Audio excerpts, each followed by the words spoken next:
This episode is brought to you by Progressive Insurance. Whether you love true crime or comedy, celebrity interviews or news, you call the shots on what's in your podcast queue. And guess what? Now you can call them on your auto insurance too with the Name Your Price tool from Progressive. It works just the way it sounds. You tell Progressive how much you want to pay for car insurance, and they'll show you coverage options that fit your budget. Get your quote today at Progressive.com to join the over 28 million drivers who trust Progressive. Progressive Casualty Insurance Company and Affiliates. Price and coverage match limited by state law. At Danner, we believe our beloved trails will always need footsteps to keep the paths from fading. And those journeys are often better when shared. The Women's Trail Trainer was built by women for women who embrace the outdoors. Rally your girls, lace up, and blaze the trail. Resurge midsoles provide next-level comfort, while Danner's Precision Fit technology offers more custom fit with optimal support. Breathe in the scenery and feel right at home in the dirt. Explore the Women's Trail Trainer at danner.com. Ready to explore Europe the striped way? Then fly with Condor Airlines. With nonstop flights to Frankfurt, Germany, there are great connection options to several cities. Whether it's the romantic streets of Paris or the stunning beaches of Barcelona, Condor will start your vacation by offering comfortable and spacious cabins. Fly the striped way. Visit condor.com today. Hey, anyone know what channel the game's on? We know. Download the Sports on What app today and always know how to watch the game. Satellite, cable, or streaming. Sports on What knows the channel the game is on, and you can too. Subscribe today to start your 7-day free trial. Sports on What? We know. And now, here's the question. Hola, bitches. Good day to you and yours. All right, if you happened to watch the New York Knicks game last night, you may have seen comedian Tracy Morgan sitting courtside. And if you noticed Tracy Morgan sitting courtside, you also probably noticed him projectile vomiting onto the court. The game actually had to be delayed while they dealt with Tracy and his puke. Now, look, everyone pukes from time to time, but most of us, well, we don't do it on live TV. Most of us. A few weeks ago, during Mardi Gras in New Orleans, a local reporter was covering one of the mini events, and as he was wrapping up his coverage, a drunk guy spews his guts right next to him. And then there's the customer on the Gordon Ramsay show, Kitchen Nightmares. Now, she had ordered these shrimp and grits before running outside and puking in the parking lot.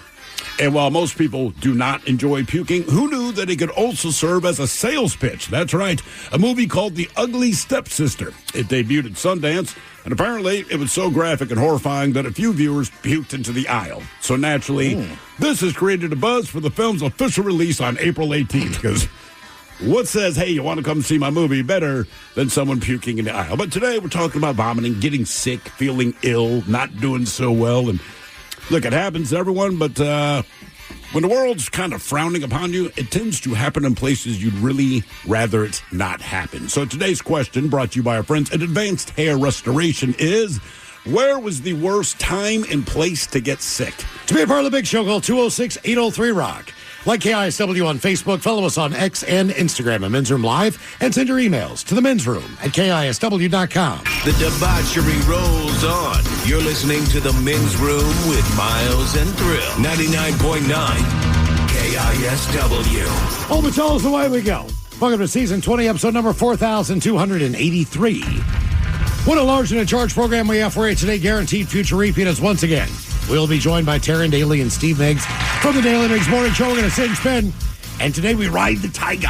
Mm-hmm. We have a list of, I believe it's Ultimate Classic Rock, the 10 greatest heavy metal lead singers of all time. So we're going to kill that. Well, no, that's not what Mike has done with the list. Oh, thanks, Mike. He's come up with a more obscure list. Yeah. So you didn't take the top 10 guys. No. You just took other guys that are somewhere on the list. It'd be way too easy for you. Well, that's what I was saying. I was like a guessing game. Come on, man. Well, we're going to play part of the clip, and then you have to determine either if you can figure out the band or the lead singer of said band. But you can't play David Lee Roth. And we're going to know David Lee Roth. Axl Rose. You think you're going to do better at the band, the song, or the singer? Because there's some bands, right? Like if you played Crocus, I would know Crocus. I could not possibly tell you the guy's name that sings. Yeah. Neither can you. Unless it's right there in the title, like Winger. Well, yeah, Kip Winger. You know, it's Kip Winger. But, I mean, other than that, I mean, Rob Halford, sure. Yeah, I would know his voice. Most people should know that. Ozzy, I think we would all get his voice. Yeah, exactly. But as you would say, Accept or any of these other bands, Kicks is Steve Whiteman. That's pretty good. Only because they're from Baltimore. Honestly, that's the only reason I know. Okay. What's the guy's name from Accept? I can picture him. Like 5'2". Wore a lot of camo. I don't know. I have absolutely no. But I would know Accept if I heard the band. Yep. Let me tell you, if you play Balls to the Wall, I know it's Accept. If you play any other song from Accept, no idea who it is. Yeah, I mean, I remember even growing up, and I've told this story to you, but when the single soundtrack came out, yeah, okay, I picked that up because it had a lot of great music. Yeah, it was great. Yeah, sure, a lot of tunes I've never heard before, so I picked it up, and I think it was like, and this is before you really, I mean, this thing just came out, so I knew who the bands were in Seattle. I didn't necessarily know, other than the Pearl Jam situation. Right, with Andrew Wood and all that. Right. Of course you know who Kurt Cobain is, but I remember putting on, Sun Shower off the singles soundtrack. And I'm like, man, this guy sounds like Soundgarden. Well, you're right. All these guys sound the same in Seattle, not knowing that Chris Cornell was in fact singing. The lead singer of Sound. Then, of course, you figured that out over the next album. But at that time, I had no idea. I was like, man, they all sound the same up there, man. This Chris Cornell guy's trying to rip off Soundgarden. Right. But it's heavy metal today, and not the most popular bands.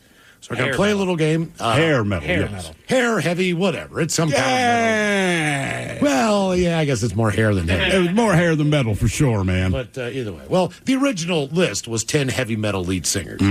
We just kind of made it a little bit more difficult, I guess. But we'll find out what those bands are, and those tunes are coming up at 4:30 as we will sit and spin.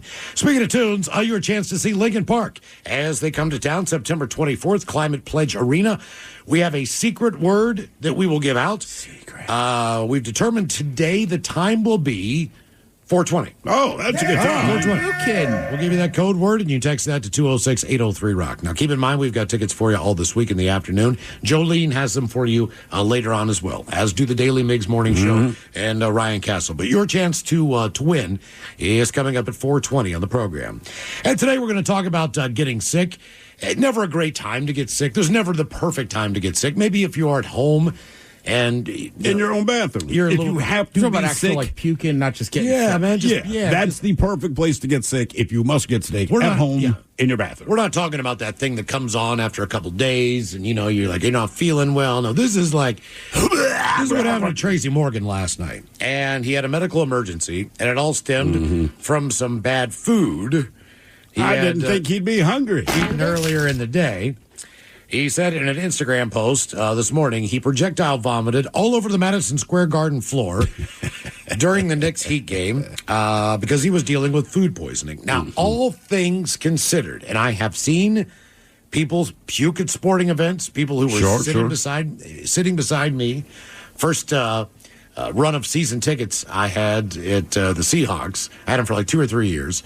Miggs gave them up because he found better tickets. Yeah, you were in the 300 section. Yes, or something. I'm way up in the top. And he warns me before I get these. He's like, look, I just want you to know that the guys around you on these seats are total and complete jackasses. And I'm thinking to myself, man, you don't know a jackass. Right. I'm the king of jackasses. There's nothing. There's nothing that can one game in. I'm like, Jesus, these guys are jackasses.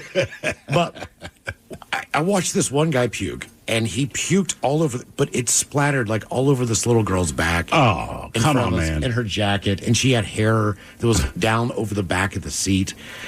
Did she know this when it happened? Her dad did. Immediately. And her dad absolutely, number one, did not look like a guy you wanted to mess with. And number two, was very, very, very pissed. So it's a strange, awkward, like 5-foot area to be in. And it stinks to high heaven. Like this guy... Just beer and food. I was trying to look down and identify what did he eat to make that puke smell that bad. Was he already, like, not with it? I didn't know... I feel like... I didn't notice if you feel your mouth kind of sweating, you get up and try to at least... Right, but when you're really hammered, man, a lot of time you've been fighting it. It's like holding a pee, right?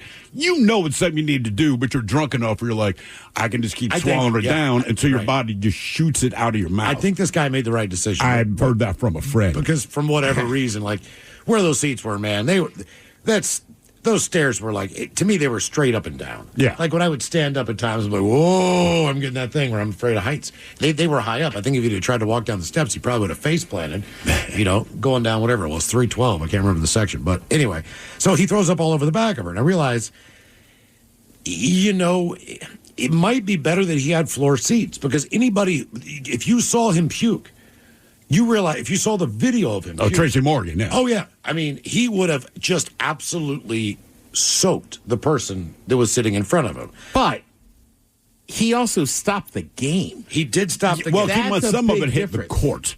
Yeah. As well, man. So, like, even, look, if you're throwing up at a sporting event, you don't want to do it on national TV. That's bad enough, all right? Because you're going to make ESPN's, top 10. But then, when they actually have to physically stop a professional sports game because you vomited on the surface they're playing on, I'm like, that's a bad look. And I will say this, I'm kind of glad it was Tracy Morgan, because, he'll just brush it off and be crazy. It's not going to matter to him. If it were just one of us, like a normal human being, that's a bad look, man. He said, thank you for all your concern. I'm doing okay Thank now. you. And doctors say it was food poisoning. Appreciate But I'm pretty sure it's cocaine. That's why my nose was bleeding, too. Appreciate the Madison Square Garden family for taking such a good care of me. I need a shout out to the crew that had to clean that up. Appreciate you. In true Morgan fashion, he then joked about the ordeal, stating, more importantly, the Knicks are now 1-0 when I throw up on the court. So maybe I'll have to break it out again during the playoffs. The scene unfolded during the first half of the game last night with the Heat. He suddenly threw up repeatedly while sitting in the courtside chair. The game was delayed, as you said, Ted, for several minutes, while not only medics tended to him, they has to clean up the floor. Morgan was ultimately pushed off the court in a wheelchair. And while some of the scenes stated I they ain't could walking. see blood coming from his nose, a source close to Morgan tells TMZ that those reports were inaccurate. Now, a rep for Madison Square Garden said in a statement, they're wishing him well. We'll welcome him back whenever he wants to, whenever he feels better. Of course. Of course, he's dealt with many medical issues in the past. He has diabetes. In 2010, he did need a kidney transplant. He was also in that serious car wreck, that van wreck. The Walmart van or something? 2014. But thankfully, it seems he'll make a full recovery and be back on his feet rooting for the Knicks in no time, according to the TMZ article we have. Oh, yeah. Yeah. It is also funny as it's New York, so, pretty sure that's Busta Rhymes standing over him. Oh, really? And then you have one of the guys from The Sopranos. You can see him kind of being like, ooh. Damn, man. Yeah. And, also, it was on TV. And that's So the this whole was thing, on the right? Madison Square Garden Network, and I'm pretty sure it was on NBA TV as well. It might have been a national televised game. If you go to Sports on What, you can find out. Yeah, exactly. But, you got to remember, those games, just like the Laker games, if you want the high-profile people in the stands, Yeah, it's New York or L.A. Those are the two cities that do that, so... For sure. Every city has, some guys that show up, but you recognize the people. Look, if you're sitting courtside, that dude's got money. Right. Just the New York and L.A., you're like, and I know who that is. But you're right. Even just puking at home is horrible. Yeah. It sucks, man. But I've been down close on the court one time for a Sonics game, which was just absolutely bizarre because until you've been down there, you don't understand that how awesome it is. There's a catered section through the tunnel. There is beer. There is alcohol. There is wine. There is all these things. And if I remember, that part's on the house. It's a part of your ticket price, but we got the tickets handed to us, so we had access to. And look, we did not know this existed. I think we were going to get food, and someone who you don't recognize, who does have a lot of money, kind of dressed to the part. He's like, "Oh, fellas, no, man, you don't need to get beer. Here, follow me." Right. So at halftime, this dude leads us back to Shangri-La. The women are hot. Right. The dudes are hot. The food is hot. But you also the beer is cold, and it's all just on the house. I'm like, wow. You don't realize too, though. We would get the Sonics weren't doing very well at the time. That's why they obviously. gave us tickets. So they had tickets all the time, for a Tuesday night game or whatever the deal was, at work. If there's extra tickets, if anyone wants to go see the Sonics, I took up on that offer all the time because inevitably you can move down. You could, whatever your seats were. The ushers did not care at Key Arena back then. If you wanted to go down and sit closer, but you're not down by Still the not court. courtside, but you could get closer. But these seats, it's hot down there. You forget how hot the lights are that are coming down on the court. When you look they're right there on the court. How big the players are. Yeah, they kind of blind you, and I can see where you might get dizzy or whatever. But there is no other sport where you are that close to the action and what's going on in a professional setting. No, baseball. No, there's no other sport where you are literally. You are involved with the game. How many times did you see a player crash into audience members? Yes. They can't stop the momentum. They're on top of it. You need to pay attention. You cannot be on your phone. You cannot be. If you got a beer, man, hold on to that damn thing. Yeah. Man, because you just. Well, don't. when it comes to like the NFL, like before the games, there's celebrities, spouses, but they clear that field by the time the game starts. Yep. And they're up in suites. It's a much different experience. They're not just on the 50-yard line. That's where the dedicated fans are. But, yeah, it's NBA courtside is awesome, man. Yeah. And when we get a team back, I'll never be able to afford that. So it's all going to be the memories of the Sonics. When I was married in Red Bank, New Jersey, this is back in '95, my buddy Brian comes in. He is not the best man. I believe my brother was at that point in time. Either way, we're taking pictures outside. It's at the Mully Pitcher Inn in lovely Red Bank, New Jersey. It's right on the water. It's a beautiful facility. There is a pool. People are staying at that hotel. The pool is packed. It's a warm day, blah, blah, blah, blah, blah. There's a lot of people out there. There's also like this riser area where they kind of have a little cabana. So we're taking, we're up there taking pictures, and it's guys first. And so the guys in my party, we're all up there, and we're taking the first round of pictures. And we all have tuxes on, and it's hot, and the sun's hitting our back. And my buddy Brian and myself and my dad, we got up at 8 o'clock that morning for breakfast and drinks. And I mean, we just started putting it on. It was game on. So by the time noon comes around, I've got a pretty good buzz on, but I also don't care because I'm getting married and I basically I'm so busy with stuff, I don't really even feel like I've got a buzz on. Oh, yeah. So I'm just running around. Brian, on the other hand, he is getting it, right? We are up there for no more than 2 minutes taking pictures where Brian just bends over and goes, "Bah!" No. Now, this is still the cabana where the girls are going to come up and take their pictures, and then all the other things that we're going to, and we were supposed to get married up on that platform. All right. Now, you've got a guy up there with an industrial strength hose that's like, 50 feet long, and he is trying to blow the puke off of this balcony, off the wall, down in the parking lot below. Right. And I mean, and Brian's not now. The next thing you know, we just hey Brian, just go. So Brian is in like 3 or 4 of the pictures. Other than that, it's like he's out, and he was also out at the wedding. So he goes and lays down on one of the one of the chairs at the pool, one of the fold out chairs that you can lay down on. He's gone. I mean, he's got his little, what the hell is that little lapel or he's got the little corsage. Whatever. Yeah, I mean, he's all dressed. I mean, this thing is like. We're taking these pictures probably about an hour before the event. And I have never seen him. I've never seen that much puke at one time because it wasn't just like 1 or 2 hurls. Oh, yeah. He just kept going like, blah, blah. And then he got to the point where he was dry heaving. Now, keep in mind, this area is all concrete. So the echo of him puking, like everybody at the pool is like sitting. You can hear it. Oh, of course. Oh, yeah. Everybody is just like, and some people are pointing and laughing. And I'm out there like, oh, my God. And, wife at the time comes up, and she's like, what is going on? What you think. Brian just threw up everywhere. Oh, my God. Blah, blah, blah, blah, blah. I'm like, here we go. Right. So it's not a great look. No, the ladies, they all got their picture taken in, like, the corner where this railing is. Right. So she was pissed about that. Brian never made it. He never recovered. He missed the entire wedding. He did recover and walked into the reception about halfway through. Right. He had finally gotten his crap back together. He said he went upstairs, took a shower. He was like, oh, good. He needed to eat because he was starving. Of course. So basically, he's like, we're all just now babysitting him instead of, doing our thing, like making sure that he's okay. And then, of course, the first thing he does when he sits down, he's like, I want a Captain and Coke. Like, Brian.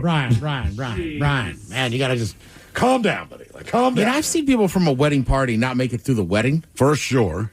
But, yeah, usually they make it at least through the wedding and the reception. Like, one of my cousins got married, and if you're in the wedding, when you walk in, you get introduced to the wedding party. Yeah. And these 2 people just shotgunned a beer.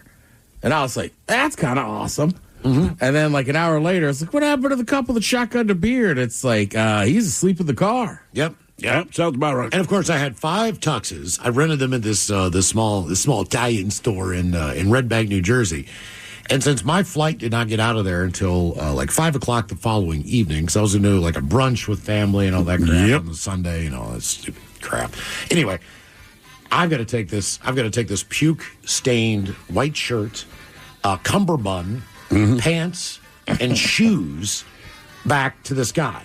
and it's got all the bags of cuffs and trying to collect everything for all the guys. And I'm like, and I see the guy, and I have this look on my face. I'm shaking my head, and he goes like, "What happened?" I'm like, "I got one that's covered in puke, man." He's like, "Don't worry about it. You'd be surprised." No, you wouldn't. It happens all the time. Yeah. He's like, "I got to." They are shockingly nice about it. They really were. I was returning them once, and one guy had blood on his. Blood. And same thing. I was like, "Hey, man, one of them in there's got blood." He's like, "Don't sweat it. We get it." Basically saying that. He's like, "We get it all the time." I would think if you rent tuxes, you know that whatever event that someone rented a tux for is going to get down and dirty. And based on the age of the guy renting it, like, it's going to come back covered in puke.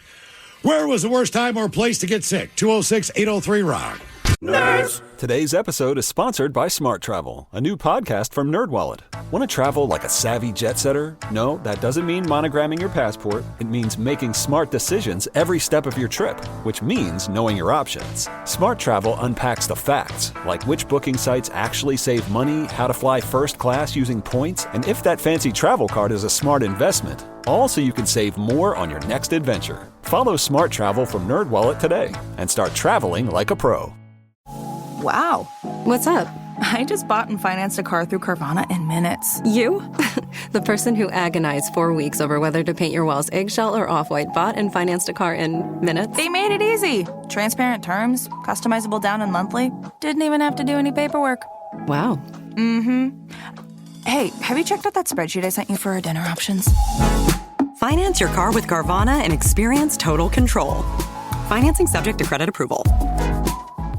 What kind of programs does this school have? How are the test scores? How many kids do a classroom? Homes.com knows these are all things you ask when you're home shopping as a parent. That's why each listing on Homes.com includes extensive reports on local schools, including photos, parent reviews, test scores, student-teacher ratio, school rankings, and more. The information is from multiple trusted sources and curated by Homes.com's dedicated in-house research team. It's all so you can make the right decision for your family. Homes.com.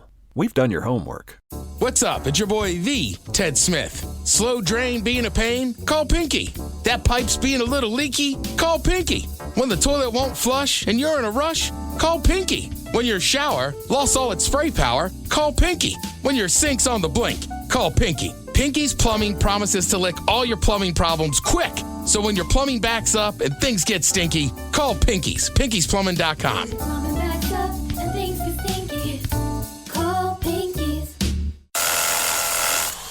Man, that was easy. Bulldog Rotary Hammer! Hello? It is I, He-Man, your inner Bosch. Inner... Bosch! I'm sorry, what? That powerful feeling you get when you can powerfully blast through concrete. Say it with me. What, like right now? Yes! We have the power! The more you Bosch, the more you feel like a... Always live on the free Odyssey app. Text the guys at 206-803-ROCK from the Pinky's Plumbing Studio. You're in the men's room. They say no one does it like New Orleans when it comes to partying, especially for Mardi Gras. And one man reminded us that during a radio event. Scoot from WWL Radio in New Orleans was covering one of the many events in the Crescent City for Mardi Gras when a man vomited right beside him as he was about to wrap up his coverage. Yeah. You can see the man being assisted by a woman. Then it happens. He lets it go. And Scoot is lucky it wasn't worse for him because it could have been.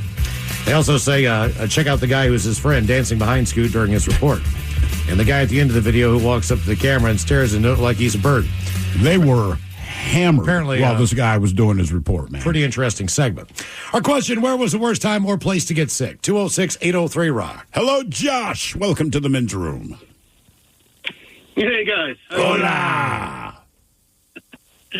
Hey. Actually, I texted this in a couple of years ago, but I figured I'd call. I was a group of buddies and I, we get together about every 3 to 5 years and pick a diving destination and meet up and dive for the week. It was a first evening we got there, all got together, and good tequila and dinner. Everything was great. Woke up the next day to go diving. We were diving the Bat Islands in Costa Rica. This is scuba diving, I'm guessing. Yes, scuba diving. Yes. we were diving. We took the boat out and got going. Everything's fine. I've never been seasick.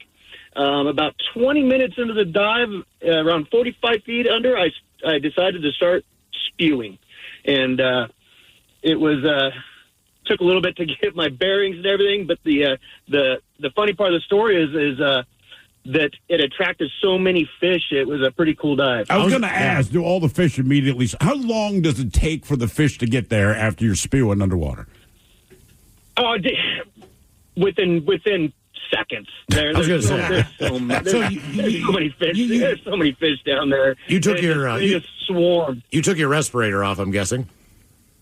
Yeah, absolutely. Respirators are actually built so you can do that, but yeah, I took it out and shook it out and everything. And the only bad part, we dive continued for about 20, 25 more minutes, and you can't really rinse your mouth. So that was the whole dive. I had that lingering. So you said the respirator's actually built to withstand you if you had to puke into it?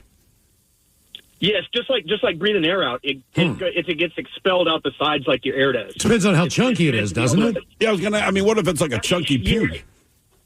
Yeah, if it's serious chunky, no, you would have to spit it out and shake it all out. But for the most part, it'll expel out. Is it harder to puke underwater, just with the water pressure and the weight on top of you? Does it make it easier or harder?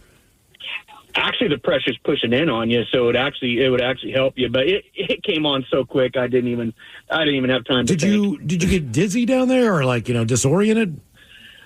No, I just think I think it was from the night before. I think it was just swimming and kicking it for about 20 minutes, and I think it just kicked in, and I was fine after that. And you said it ended up being a cooler dive because your puke attracted all these different fish for you guys to look at.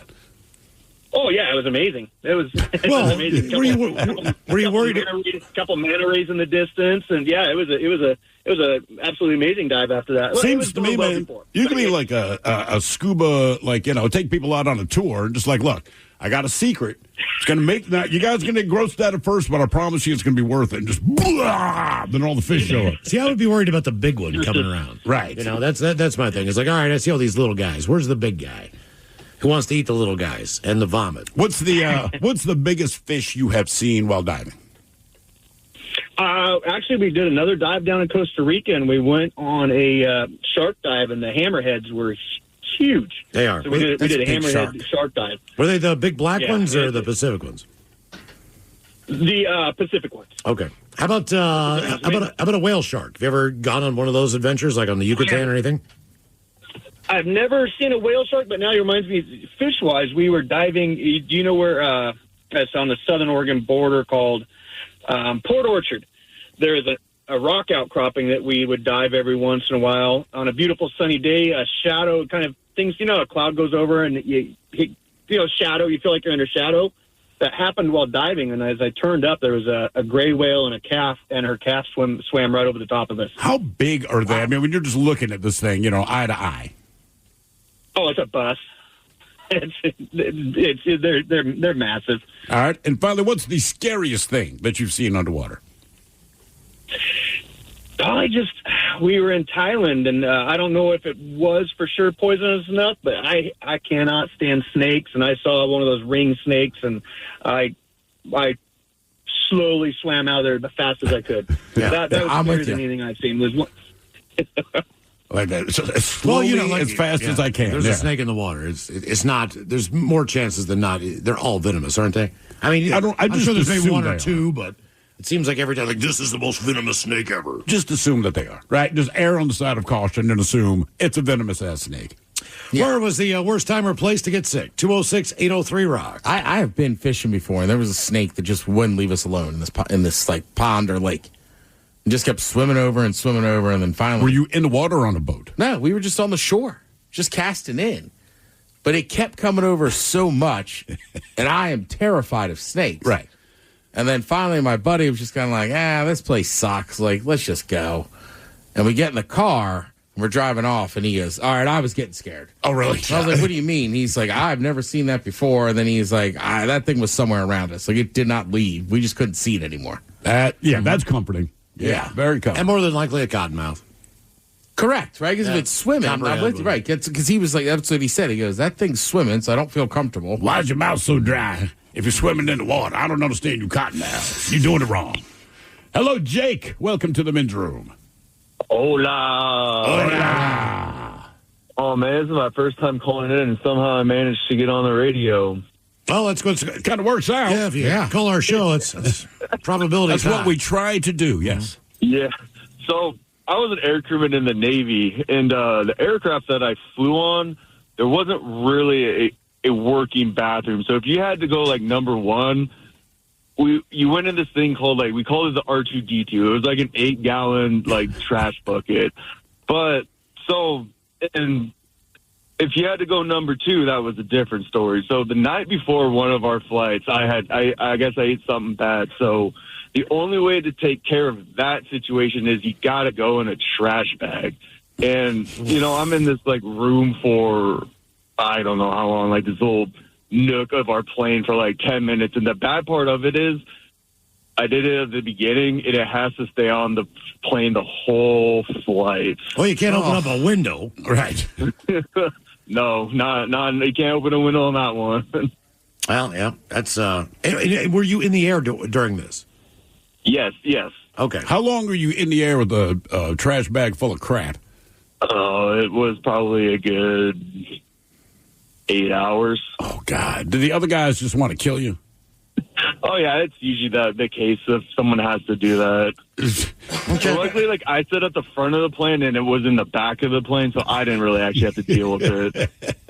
Oh, man, yeah. Well done. Hey, yeah. look, man, you'd be surprised. Even in the back of a commercial airline, I did have one of those seats where I am right at the back of the plane, like right on the back of the bathroom. Yeah. I am the last seat, the last row. You can't even recline the seat if you wanted to. Right, the wall's there. Yeah. It goes right into the wall. And you could hear everything. I heard people puking. I mean, at least two people puking. I could hear people going to the bathroom. I could smell people going to the bathroom. Oh, yeah. When that door opens, especially, man. I never thought of that, but I've never sat in that back row if I can help it on a If you can avoid it. I've only puked on a plane once, and the situation, at first I thought it was food poisoning, and it sounds bad because I was leaving England, right? And just notoriously the food's crap, but we had stopped at a McDonald's to get breakfast because I just said, look, before I get on a plane, I'm not trying any more of your weird stuff. Just give me a regular, not McDonald's, Burger King. Just give me a Burger King breakfast sandwich, whatever. So I'm sitting on the plane, and before we took off, started getting the sweats and started getting a headache, and I cannot explain how bad this headache is. And I'm like, man, this is not food poisoning in the sense that I've had it before. Usually it's a lot more immediate. You know, your body wants to get rid of stuff. Long story short, I found out later after I finally made it back to the States. I can't remember what the name of it is, but it's like the form of an unpredictable stroke, so to speak. All right, so it's not a full-blown stroke. Oh, God, I can't remember the name, but when I explained it to the doctor, he said, yeah, man, that's what it is. So before we took off, I'm just, like, my head is absolutely splitting, and I cannot figure out why. And it's not like I was hammered or anything. Flight takes off, and the chick I'm with at the time, she keeps asking me, like, are you all right? And remember, we used to run that commercial that said, I'm having a stroke. Mm-hmm. Correct. It's like that, but the words you're forming in your brain are not the words that come out of your mouth. Your mouth is just saying random words every time you try to speak. So I can see on her face that she's getting more panicked because she would be like, hey, does your head feel any better? And her response would be something like, have you ever seen a puppy dance the jig? You know, and even you're like, why would I say that? But no matter what I tried to say, you just said nonsensical stuff. So now the people around me are getting a little worried, and I'm keeping it together. I'm just trying not to talk as much as I can. But in my brain, I'm kind of panicking, like, I don't know what's going on. Because every time I try to speak, no matter what I think of saying, these are not the words coming out of my mouth. Obviously, I'm confusing people. The flight attendant doesn't know what's going on. And I think we're in Iceland Air, or Air Iceland, whatever it is. So their English is decent, but there's just not a lot you can communicate. All right. So we have a layover in Reykjavik. We have left York, England. Layovers in Reykjavik, Iceland. That's maybe a 4.5 hour flight. So because the island is so small and the airport runways are tiny, when that plane goes into land, man, I mean, you feel like your nose down, right? It's obviously not that extreme, but that's the sense that you get. And at this point, I realize I have to puke. Like, I have to puke in a way I've never experienced before. So they've already put on the fasten your seatbelt, we're making our final descent, that kind of thing. Undo my seatbelt, and I'm trying to run to the back of the plane to get to the bathroom, but it's like running up a really steep ramp, just the way the plane's coming down. Then the flight attendants are trying to stop me. So picture like running underwater, and I remember I look back at them. and there's 2 flight attendants. They look like they're running underwater, right? And we're all doing what we can. I get into the bathroom, I lock the door, and I just start puking, man. But the plane lands as I'm puking. So, typical rough landing, you bounce like 3 times. There's puke everywhere. I mean, the bathroom's covered. I am covered. I hit my head on the bowl probably like twice, but that seemed like the least of my worries, right, at that moment. Plane comes to a stop. I open the door. There's both flight attendants. They look a little nervous. They're not really mad. They just look kind of nervous. I am covered in puke. So they're kind of like, oh, my God. So they get me off the plane. And, Ted, I know you will know who this person is. There's this dude that works at the Iceland airport, the Reykjavik airport, and he looks like Rudolph Hess. All right? Yeah. This little Nazi dude. And, I mean, so they walk me off, and he already looks disgusted. No words have been exchanged yet. I don't know if they speak in Icelandic. He's maybe. pissed. He's pissed. I think he just assumed that I was some drunken American, right? Which 9 times out of 10, you'd be right if that's your guess. This just was not the case. So I think they were lobbying on my behalf to get some kind of medical treatment in Iceland. And he did not speak a lot of English, but I remember he looked me dead in the eye and was like, no. And I'm like, you've got to be kidding me. Like, you've got to be kidding me. But he would not budge. So they put me on the final plane to get back to Baltimore. By the time we landed in Baltimore, I felt all right. It's almost like nothing had happened, except that I'm now covered in dried puke. I mean, I never saw my suitcases or anything like that. So my father picks me up from the airport. He's like, it still seems wild they refuse to treat. Absolutely 100% refuse. And so I have this small thing about Iceland where I hate it. And I know it's not the Icelandic people, but this guy is my only interaction, really, with anyone from Iceland. And it was just no. So I've always been like, F them, they can suck. Right? So anyway, my dad's like, what the F happened to you? So I kind of explained it, took me to the hospital. They ran all their tests, and they're like, yeah, man, you had whatever this thing is, this kind of stroke. And I'm like, is this something I need to be worried about? And they're like, well, yeah, no. I mean, they're like, look, it can happen to anyone. It happened to you, and the research is not in if that makes it more likely to happen to you again. Why is her trigger? What is the deal? No idea. But that was like 30, 35 years ago. It hasn't happened again. Well, that's a good thing. Yeah, but man, it crosses my mind. Like every time I get on a plane, I'm not like worried about it, but you have that memory. Like, bro, if this is going to happen, can it not be now? Well, my daughter had a seizure over the holidays many years ago, and I have never seen a human being puke that much in my life. Just when she was having her seizure. I mean, right. I was like, wow, that is Linda Blair. But you got to make sure she doesn't choke, right? So I mean, yes, but at the same point in time, I was amazed. Like I was standing there, like, God damn, she's going to keep on throwing up, and she did, and then she did more than that. I mean, you completely expunge everything out of your body, and I'm like, oh my God, like this was, and she had drank a whole big gulp of Slurpee thing. Of course, so it's did. Red and it's everywhere, and then there's chunks of what's the Johnny Rockets?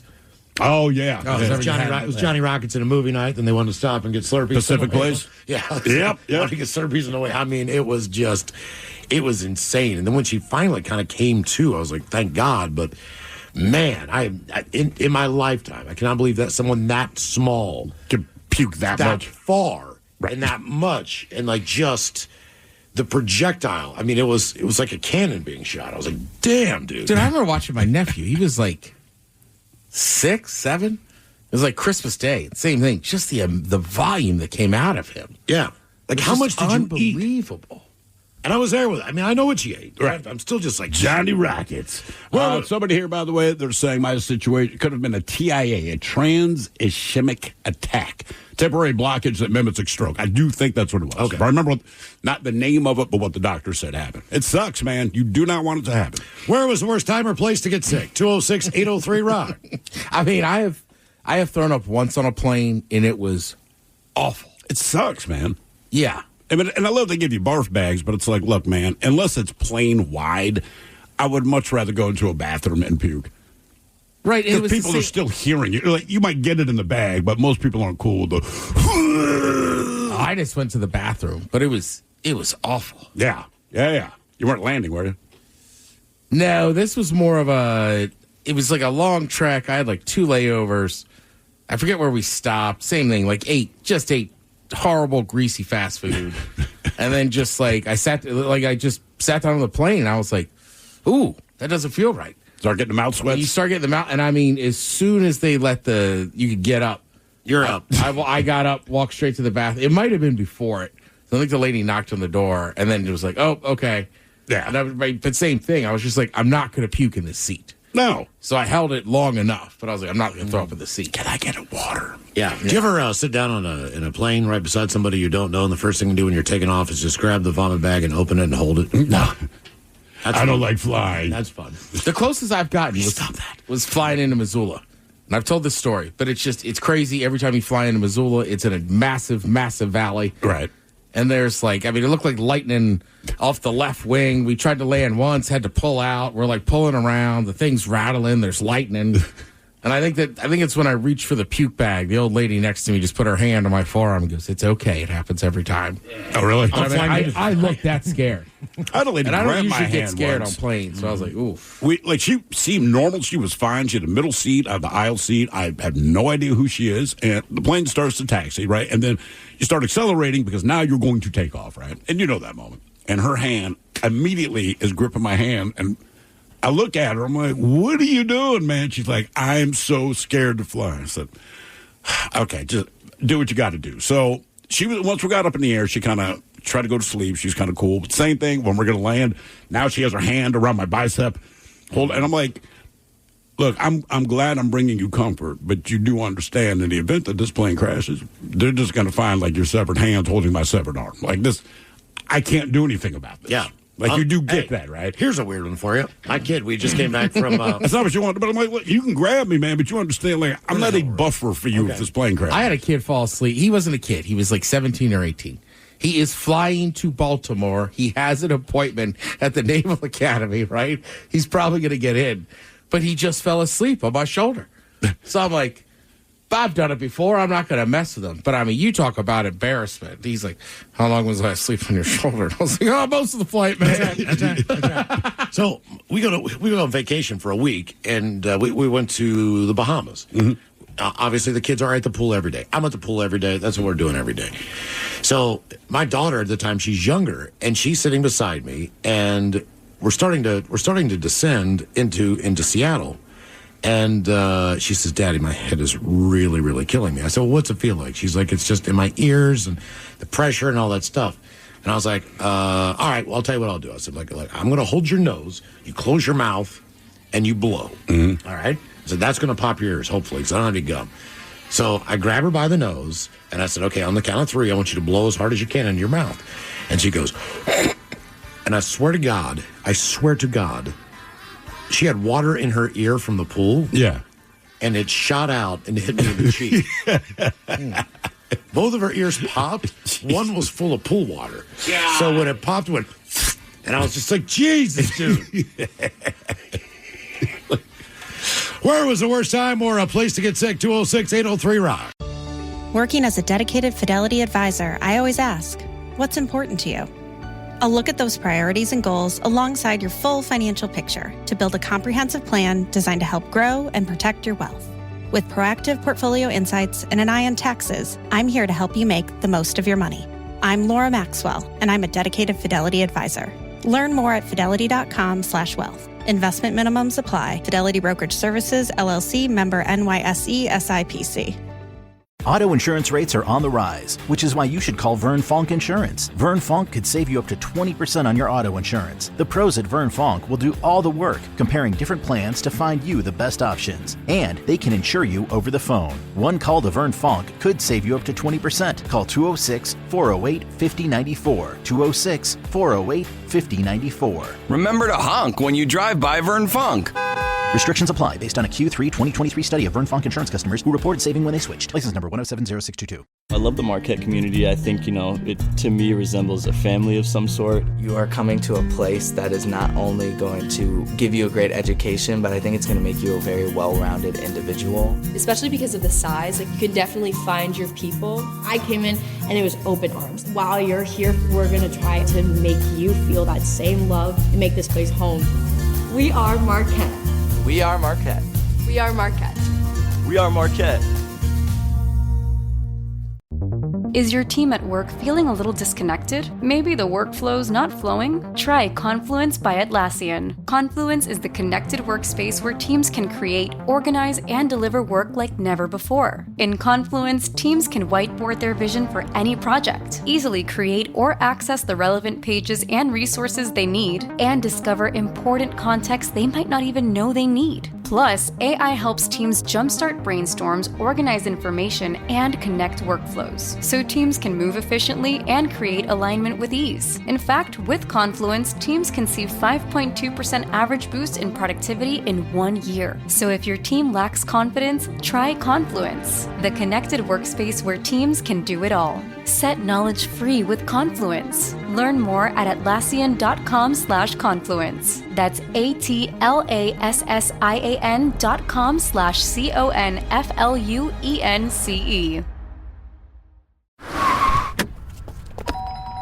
Mom, I need to lay low for a few days. Lay low? What's going on? I only paid for this Hyundai Tucson. Christopher Allen Lynch. Deal's so right, it almost feels wrong. Get the car or SUV you want at the Hyundai Getaway Sales Event. Get 0.99% APR for 60 months or $7,500 EV bonus on the Hyundai Ioniq 5. Visit your local Hyundai dealer today. Offers end March 31st. Call 562-314-4603 for details. At Danner, we believe our beloved trails will always need footsteps to keep the paths from fading, and those journeys are often better when shared. The Women's Trail Trainer was built by women for women who embrace the outdoors. Rally your girls, lace up, and blaze the trail. Resurge midsoles provide next-level comfort, while Danner's Precision Fit technology offers more custom fit with optimal support. Breathe in the scenery and feel right at home in the dirt. Explore the Women's Trail Trainer at Danner.com. This episode is brought to you by Progressive Insurance. What if comparing car insurance rates was as easy as putting on your favorite podcast? With Progressive, it is. Just visit the Progressive website to quote with all the coverages you want. You'll see Progressive's direct rate, then their tool will provide options from other companies so you can compare. All you need to do is choose the rate and coverage you like. Quote today at Progressive.com to join the over 28 million drivers who trust Progressive. Progressive Casualty Insurance Company and Affiliates. Comparison rates not available in all states or situations. Prices vary based on how you buy. Ready to explore Europe the striped way? Then fly with Condor Airlines. With non-stop flights to Frankfurt, Germany, there are great connection options to several European cities. Whether it's the romantic streets of Paris or the stunning beaches of Barcelona, Condor will start your vacation and make it even more memorable by offering comfortable and spacious cabins where you can sit back, relax, and enjoy the flight. Fly the striped way. Visit condor.com today. Hey, what's the easiest way to find out what channel the game's on? Sports on What? Subscribe to the Sports on What app and quickly find the channel for every provider. Satellite, cable, or streaming. Sports on What knows the channel the game is on, and you can too. Download today. The shenanigans continue. This is the Men's Room with Miles and Thrill. Forget Rotten Tomatoes. This might be a better way to judge what movie you want to see. A Cinderella-inspired horror movie, The Ugly Stepsister, officially set its 2025 release date. It's coming out April 18th. Now, the film is a dark and twisted take on the Cinderella fairy tale. But that's not already messed up. Yeah, dude, I can't remember what this broad looks like, but of her nasty fucking fitness class slippers, she'll do. But I don't recognize her by sight. It follows the story of a young woman desperate to earn the prince's affection. In the 19th century kingdom, where beauty is paramount, Elvira undergoes intense surgery to compete against the enchanting Agnes. Oh, Agnes, what a beautiful name. The movie features grotesque body horror, decomposing corpses, and a satirical critique of the beauty industry. The Norwegian language film is reminiscent of other notable, they say, boundary-pushing horror films, like The Substance, which I don't know anything about. That's the Demi Moore movie that she just got all that love for. It was trash. According to Fangoria, The Ugly Stepsister has received an official release date, April 18th. It'll hit theaters nationwide via IFC Films and Shudder. Now, the indie film first made headlines after it premiered at Sundance earlier this year. where it's unrelenting gore from someone eating a live tapeworm to maybe the primitive surgery of new eyelashes led to 2 audience members throwing up in the aisle where they had to stop the film, clean up the movie theater, and start it again. Which means people are going to go see this thing now. Yeah, it's a thing. Now there's a big buzz around it. Where was the worst time or place to get sick? 206-803-ROCK. Hello, Cole. Welcome to the men's room. Hola! Hola! So this is your old pal, Corporal Mulhauser from the Armor Unit. All right. On a particular occasion, when I was serving in an armor unit in South Korea up along the demilitarized zone, I was not driving my tank at this time. I was in the headquarters unit. We got called up at dark 30 to go out on a practice deployment. All we were supposed to do was grab our backpack, jump in a truck, drive out to the field, and see how fast we could get set up. That's all we had to do. So I'm riding in the back of this vehicle called a 577. It's armored, but it's like a rolling office, and this is where the officers live. And we are trapped in the back of this box built by the lowest bidder. It reeks of diesel fumes. It reeks of sweaty people who didn't shower this morning. No windows, no airflow. And we're going across a floating bridge. I'm looking at this brand new lieutenant. This guy's been out of officer candidate school for about 3 months. He's trapped in the back of this box with me, and his face turns that lovely shade of green. I grab the leg of the track commander because he literally stands on the seat next to me to see out the top. He's the only one who gets to. I grab his leg and start shouting, Sergeant V, he's going to puke. The lieutenant throws his head forward. The Kevlar comes off and he catches it, and he just lets go. And he fills his brain bucket with breakfast. And it's awful. And we finally get across this bridge, and we stop, and he gets to get out and dump this out and dump some water in it. But somewhere in the last 2 hours, somebody severely aggravated a full bird colonel. This goes from a 12-hour mission to a 5-day mission. And this poor LT had to spend the entire time out there being 2.5 to 4 feet away from everybody else, even in the mission briefings, because nobody could be next to him. Because he could not shower, so he still basically had this stuff all over him? Oh, yes. The Kevlar lining and the Kevlar pad that sits in there on top of his shaved skull, it was just saturated. There was no way. We didn't bring laundry soap. We didn't bring a bar of zest. This was supposed to be, it was a 3-hour tour, man. Right. And now we're stuck. Yeah. How glad are you you're not that guy? Oh, God, I was so glad. But that poor, terrified look in that man's eyes when he knew what was going to happen, and there was absolutely not he could do about it. I'll tell you what, just based on my vertigo, I could not be in a moving vehicle facing non-forward in a situation where I can't see out. That would be the ideal. You'd be that guy. I would be the guy that would throw up. I need to have a line of sight. Right. If not, I just start getting sick. I've had puke on my head once. Unfortunately, I had already shaved my head. It's when I'm first dating my wife. And so I'm about to move to Seattle. She's going to move out a few months later because she's going to stay on the East Coast because she's part of her sister's wedding. No big deal.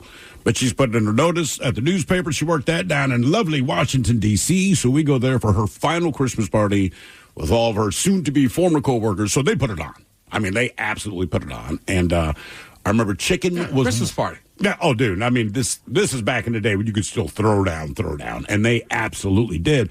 But she drank nothing but red wine all night with a couple of her friends. So, I mean, they got good and gooned up. But chicken was the only thing that we'd eaten that night. Whatever. So now we got to drive from D.C. back up to Baltimore. I'm driving. She is passed out in the passenger seat, and I'm like, cool. And on this particular road, there's a sign that says, welcome to Baltimore. I mean, you see that sign?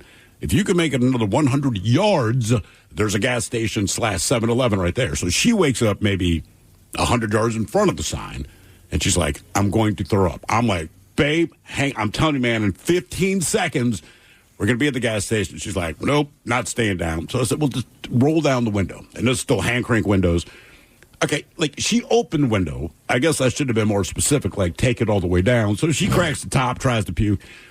Maybe 1 cup of puke makes it out of the car. The rest just hits the window. It's dripping down the inside. You know, it's all upholstery. I'm just like, God damn it, right? Whatever. Pull into the 7-Eleven. There's a big-ass line. So I just grab a roll of paper towels, and I throw a $5 bill up at the cashier. To his credit, He came running out to give me the change because I'm like, dude, I don't need it. Just take it. I'm trying to clean up. When he walks out to the car and sees her, he's like, oh. I'm like, yeah, that's why I was in a hurry. Whatever. So I get her back to my place. I'm getting her undressed. I just want to get her in the shower. And as I'm picking her up to get her in the shower, she has one last bleh, and it hits the top of my head. And I remember distinctly I could feel the somewhat chewed up chicken going down behind my ears. Is that when you knew you wanted to marry that woman? You know, I said, look, man, if we can get through this, we're going to be A-OK. Look, she's seen me worse. This is just a bad experience. But wake up the next morning, she's super hungover. And she's like, where's my winter coat? I said, it is in the trash. She goes, I love that coat. I'm like, okay. I pulled it out of the trash. It's just chicken and red wine. Like, that coat is gone. She's like, where's the dress I wore last night? I said, it's in the trash next to your coat. She goes, I love that dress. Said, okay. Pulled it out of the trash, and it was, for lack of a better description, kind of like a disco ball. So it was like this hard, kind of shiny material, but it had the grooves in between, and every groove just had chicken and red wine.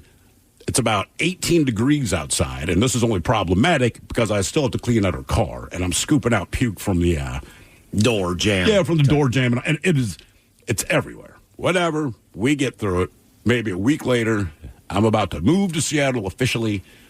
We get in the car, she turns it on, she puts the heat on because it's so cold, and it just smells like vomit. Oh, yeah. I mean, you cannot get that smell out of it. I've done it. It is, it's the worst. I projectile vomited coming back from a TGI Fridays. Went to happy hour with a couple people I work with, had a big, tall 22-ounce beer, and one shot of Jose Cuervo tequila. That's it. Because I'm driving all the way back down to where I live. So I get on the Beltway, and the same thing, like I had a couple chicken wings. It was definitely some food poisoning involved. That Friday's happy hour is legendary. Yeah. Jack Daniel's wings. I mean.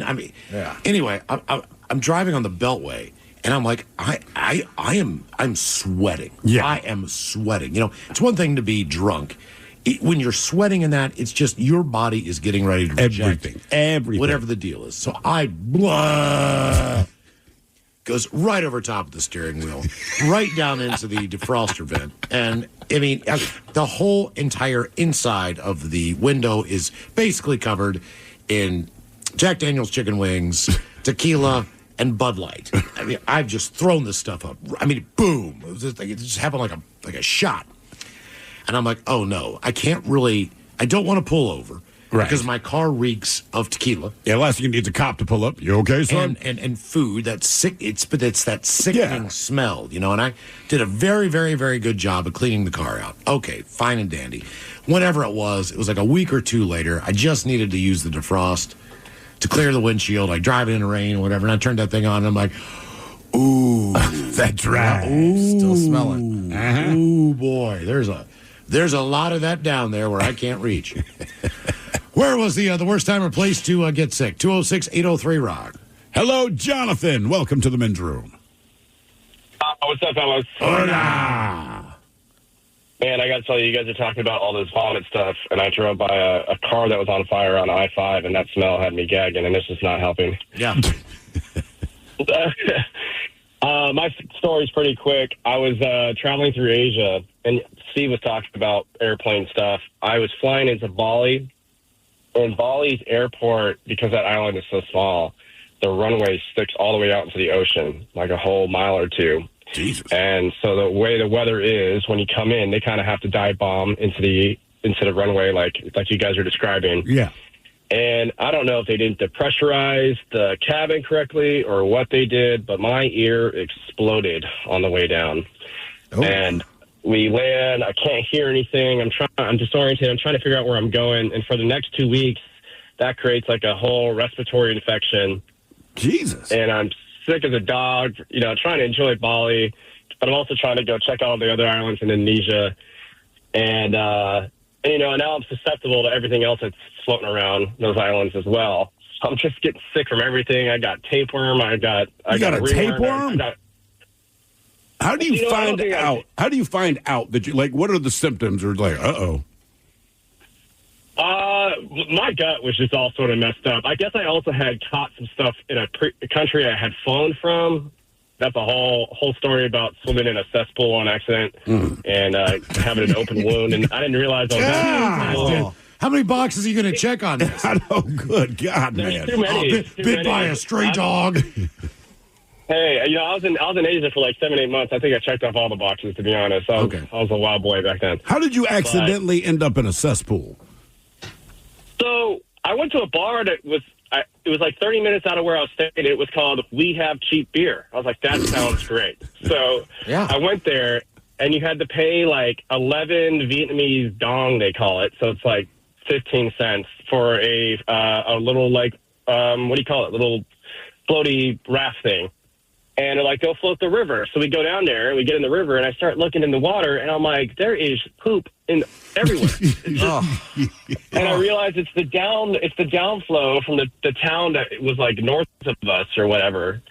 And I had just wrecked my leg on a scooter earlier that day. Like I said, I checked off all the boxes. So I have all this poop and crap getting into my leg. Oh. And I actually got sick from that too. So, but God damn, buddy. Plenty of stars on that trip. Damn. Yeah, okay. All right. Good time. Maybe don't go to Asia. At least not with that guy. I've only flown Montego Bay's like that, as far as just how fast that airplane, maybe John Wayne. John Wayne seems like you got to just drop down into, but Montego Bay's the same way, man. And you feel like the pilot doesn't know what they're doing. You don't, unless you've just gone down that fast. You're, like you said, it feels like you're walking uphill, I guess. Yeah. It felt like that. I was like, man, this does not seem right. And he whipped it right in. Like, You ever flown into Midway in Chicago? Not O'Hare? No. Not Midway, no. I don't know if they still do, but like Southwest used to fly into there. And same thing. It's so old. It's like this massive neighborhood around it. So you're just kind of at a cruising altitude, and then you just have to drop. You ever flown in or out of LaGuardia Airport in New York? I've actually never done LaGuardia. So their thing, it's not that you go in on a steep incline or anything, but and my mother had warned me of this because she was like, is your layover JFK or LaGuardia? So LaGuardia. She's like, okay, look, man, I know you've flown a lot, but it's all about taking off and then slamming on the brakes. So apparently, at least one of their runways is notoriously short. But because of how busy that airport is, like, look, man, if that's the runway that's open. It drops off in the water. Correct. So when you land, they always put on the brakes, but, man, you ever been, like, speeding and you see a cop and you just slam on the brakes and everyone in the car is, like, flying forward? It's like that when they land, right? I mean, as soon as the wheels touch the ground, it's like, ah! And you're, like, plastered to the seat in front of you. And the pilots never say anything. Welcome to LaGuardia Airport, whatever. You take off, if you're on that same runway, because you're right, it just ends at the water. It's like an aircraft carrier at that point. I don't know that I've ever been on a commercial plane that has more acceleration to take off. I mean, they gunned this bitch. And you can tell because it's like, man, we need to be able to lift before we get to the end of this runway because there's no extra space. It's not like you're going to go over a hill. You're not like, dude, you're going to drop into the freaking, what is it, Hudson Bay, whatever. I don't know. But yeah, Hudson River. Yeah, Hudson River, man. I mean, you can definitely tell when you're taking off from LaGuardia. Where was the worst time or place to get sick? 206-803-ROCK. Hello, Jim. Welcome to the men's room. Hola, bichola. Hola. Okay, so we're coming down I-90. We're going up to the pass. We're going to go skiing. And honestly, we're one of those.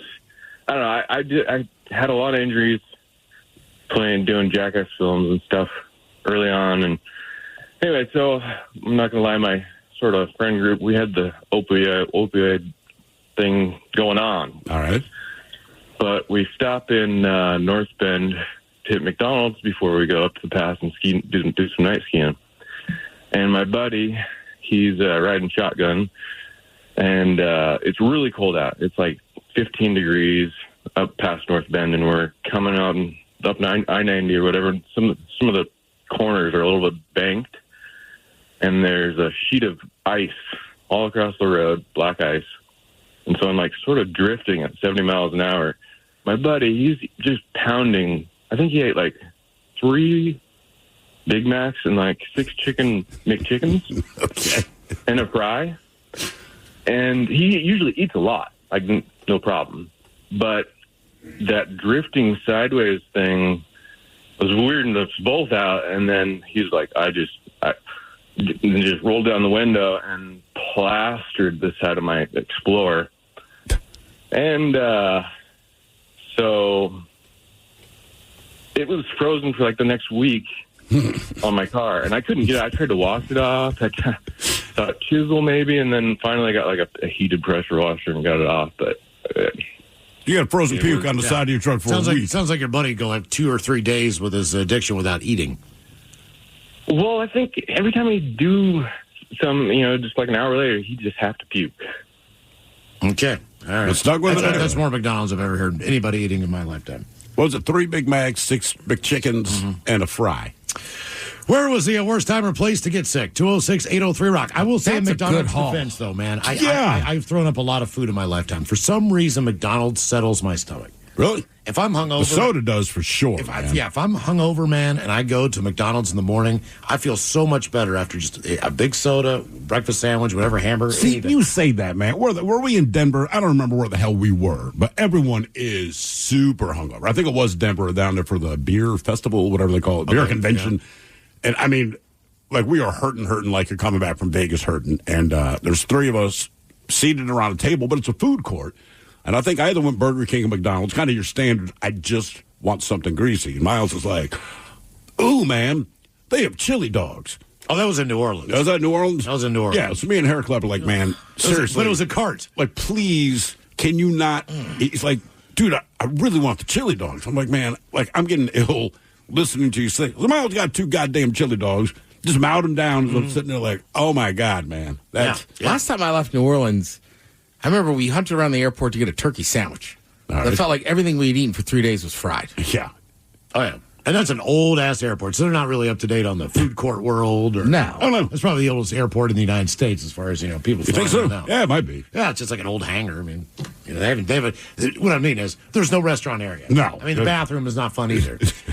Where was the worst time or place to get sick? 206-803-ROCK.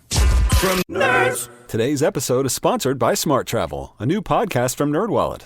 Smart Travel doesn't just cover points and miles. They break down all the financial aspects of your trip, whether that's the best days to book, how to avoid hidden fees, or which fancy travel credit cards pay off, and which ones are just an expensive flex. If you want your travel budget to work harder, then dive into the best deals, products, services, and more with Smart Travel from NerdWallet, wherever you get your podcasts.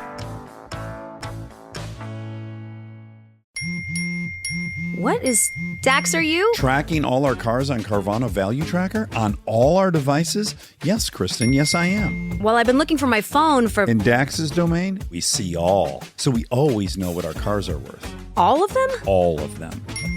Value surge, trucks up 3.9%. That's a great offer. I know. Sell? Sell. Track your car's value with Carvana Value Tracker today. Oh, this Bosch miter saw really is smooth. Feeling smooth. Who said that? It's your inner Bosch, baby. I'm that scoobity-bebop smooth feeling you get when you make smooth cuts with that moobity-mibbity-mibbity-mubbity miter saw. So I'll just keep ski-bop sawing then? Now you're getting it. Beep-bop-beep-bop, miter saw is my favorite. The more you Bosch, the more you feel like a Bosch. You don't just live in your home. You live in your neighborhood as well. So when you're shopping for a home, you want to know as much about the area around it as possible. Luckily, Homes.com has got you covered. Each listing features a comprehensive neighborhood guide from local experts. Everything you'd ever want to know about a neighborhood, including the number of homes for sale, transportation, local amenities, cultural attractions, unique qualities, and even things like median lot size and a noise score. Homes.com. We've done your homework. What's up? It's your boy, the Ted Smith. Slow drain being a pain? Call Pinky. That pipe's being a little leaky? Call Pinky. When the toilet won't flush and you're in a rush? Call Pinky. When your shower lost all its spray power? Call Pinky. When your sink's on the blink? Call Pinky. Pinky's Plumbing promises to lick all your plumbing problems quick.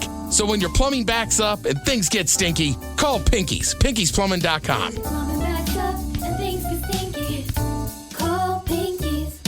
The Pinky's Plumbing Studio. You're in the men's room. Text the guys at 206-803-ROCK. Okay, 420, it's the time for your chance to win tickets to see Lincoln Park. Again, 420, we'll give you the secret code word there, and you text that to 206-803-ROCK. Your chance to see Lincoln Park, September 24th at Climate Pledge Arena.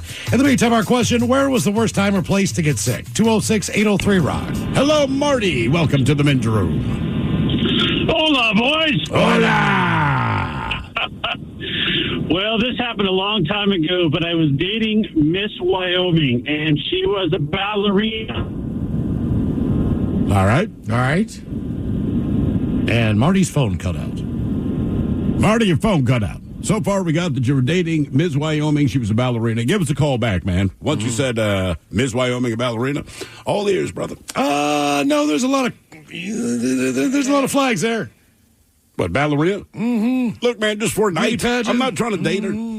Oh, look, everything about it says thrill. You don't want any of I this. can't And it's afford like, that purse. I do want some of that, but just temporarily, overnight. But you're Correct. pageant, ballerina. Look, man, my cousin, Ms. USA, whatever it was, she's crazy. I mean, there's no doubt about it, right? Like, congratulations to her, man. She did a good job, blah, blah, blah. But she is bad. Well, That's crazy. to me, that's a very heavy parenting hand. If you are involved in the ballerina lifestyle and the beauty pageant lifestyle. Oh, yeah. You got to think mom's hovering around. Somebody. You're going to relive my glory days that I never had. Yeah, but I'm with thrill. But for a night. Yeah, you meet her, she's whatever. You're going to date her. Yeah.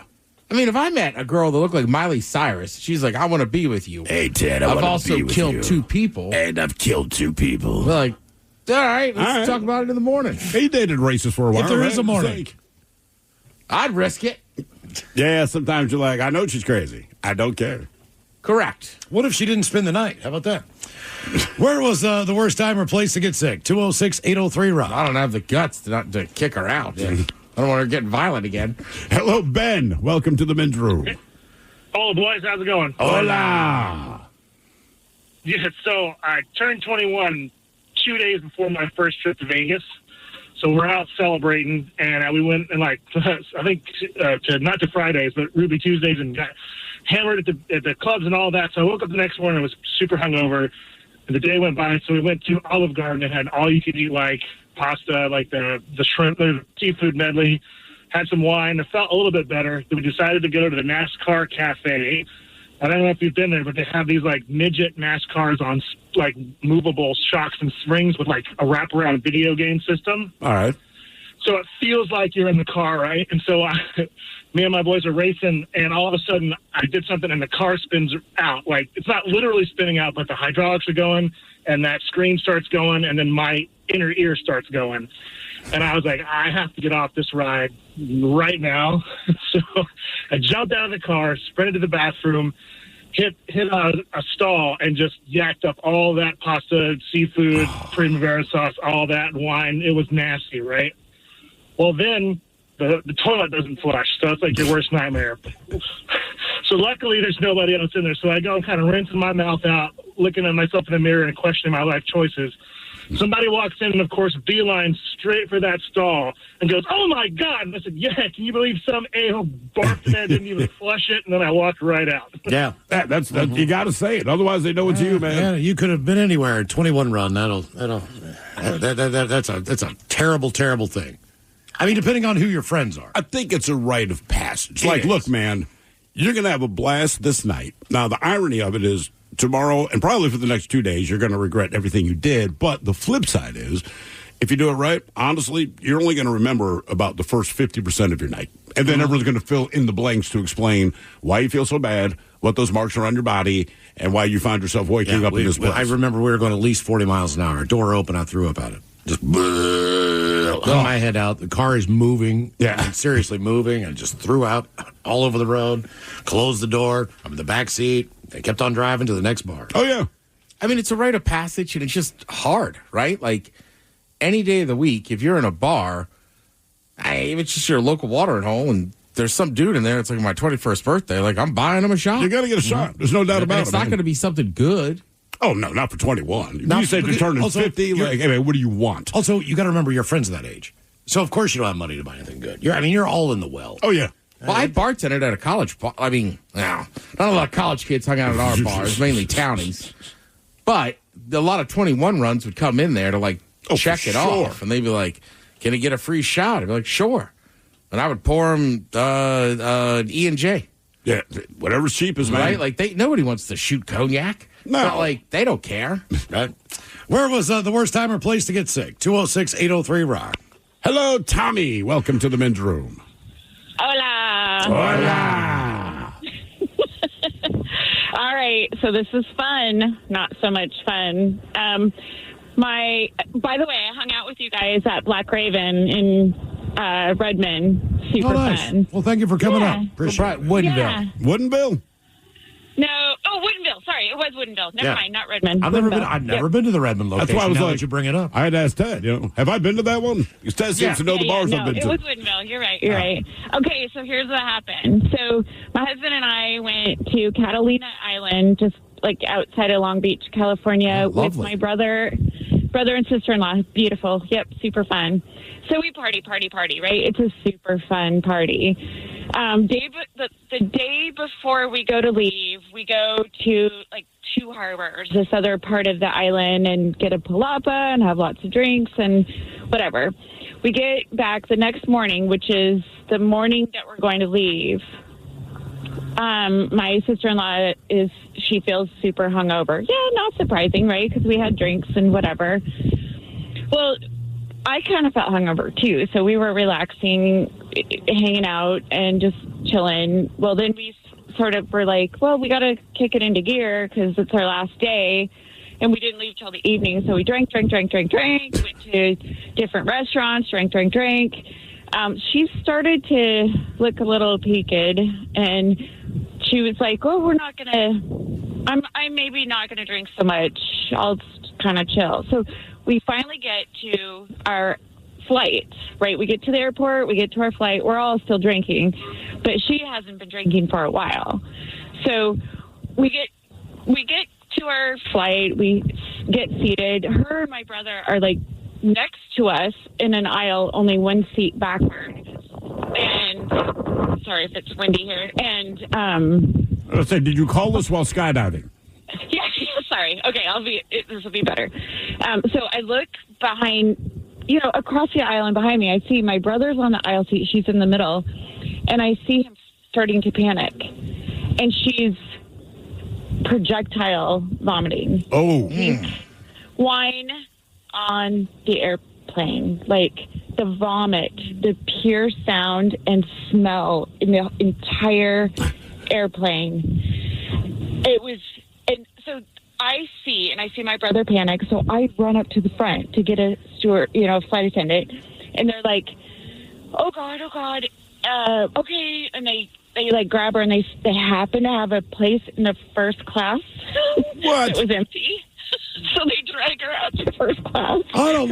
Hey, look, anybody in first class, you don't want to sit by that person. I guarantee you, I paid how much for what? Okay, see, I don't think I've ever been on a plane where someone absolutely just projectile vomited. Not that I know. Everywhere, and she didn't even know it happened. He kept like grabbing a bag, like trying to catch, and she woke up halfway through, going, "What are you doing?" So what about the people in front of her? They do take the plane off. They don't stop the plane to clean it or anything. No, they didn't. They took her to the first class. Then they came back and threw some powder on the ground, like some biohazard something or other. Yep. And then she went to the first class with my brother. We came back to our seats. The smell was so horrid. And then we get home. We get to the airport. We landed in Painfield in Everett, which was great because it's smaller. And then we get home, and she immediately tested, and she had COVID. She wasn't even hungover. It was COVID the whole time. Oh, I'm sure people would have been delighted to hear that. Don't worry, she's not drunk. It's COVID. So, would you recommend? Would you recommend going to Catalina? Yeah. Oh, yes. Catalina's amazing. I've never been there. Oh my gosh, we've gone twice. Absolutely. I mean, what do you do? Is it just like drink, eat, chill? You go to the wine mixer. Yeah, you eat the dressing. Yes. It's drink, eat, chill, but it's also. I mean, there's like beautiful the scenery and the snorkeling, and we took this really cool super speedboat from one end of the island to the other end to that where I said Two Harbors, this Palapa, beautiful. I mean, it's beautiful. I would absolutely do Catalina Island. It's amazing. Okay. But yeah, that was a super fun throw up story.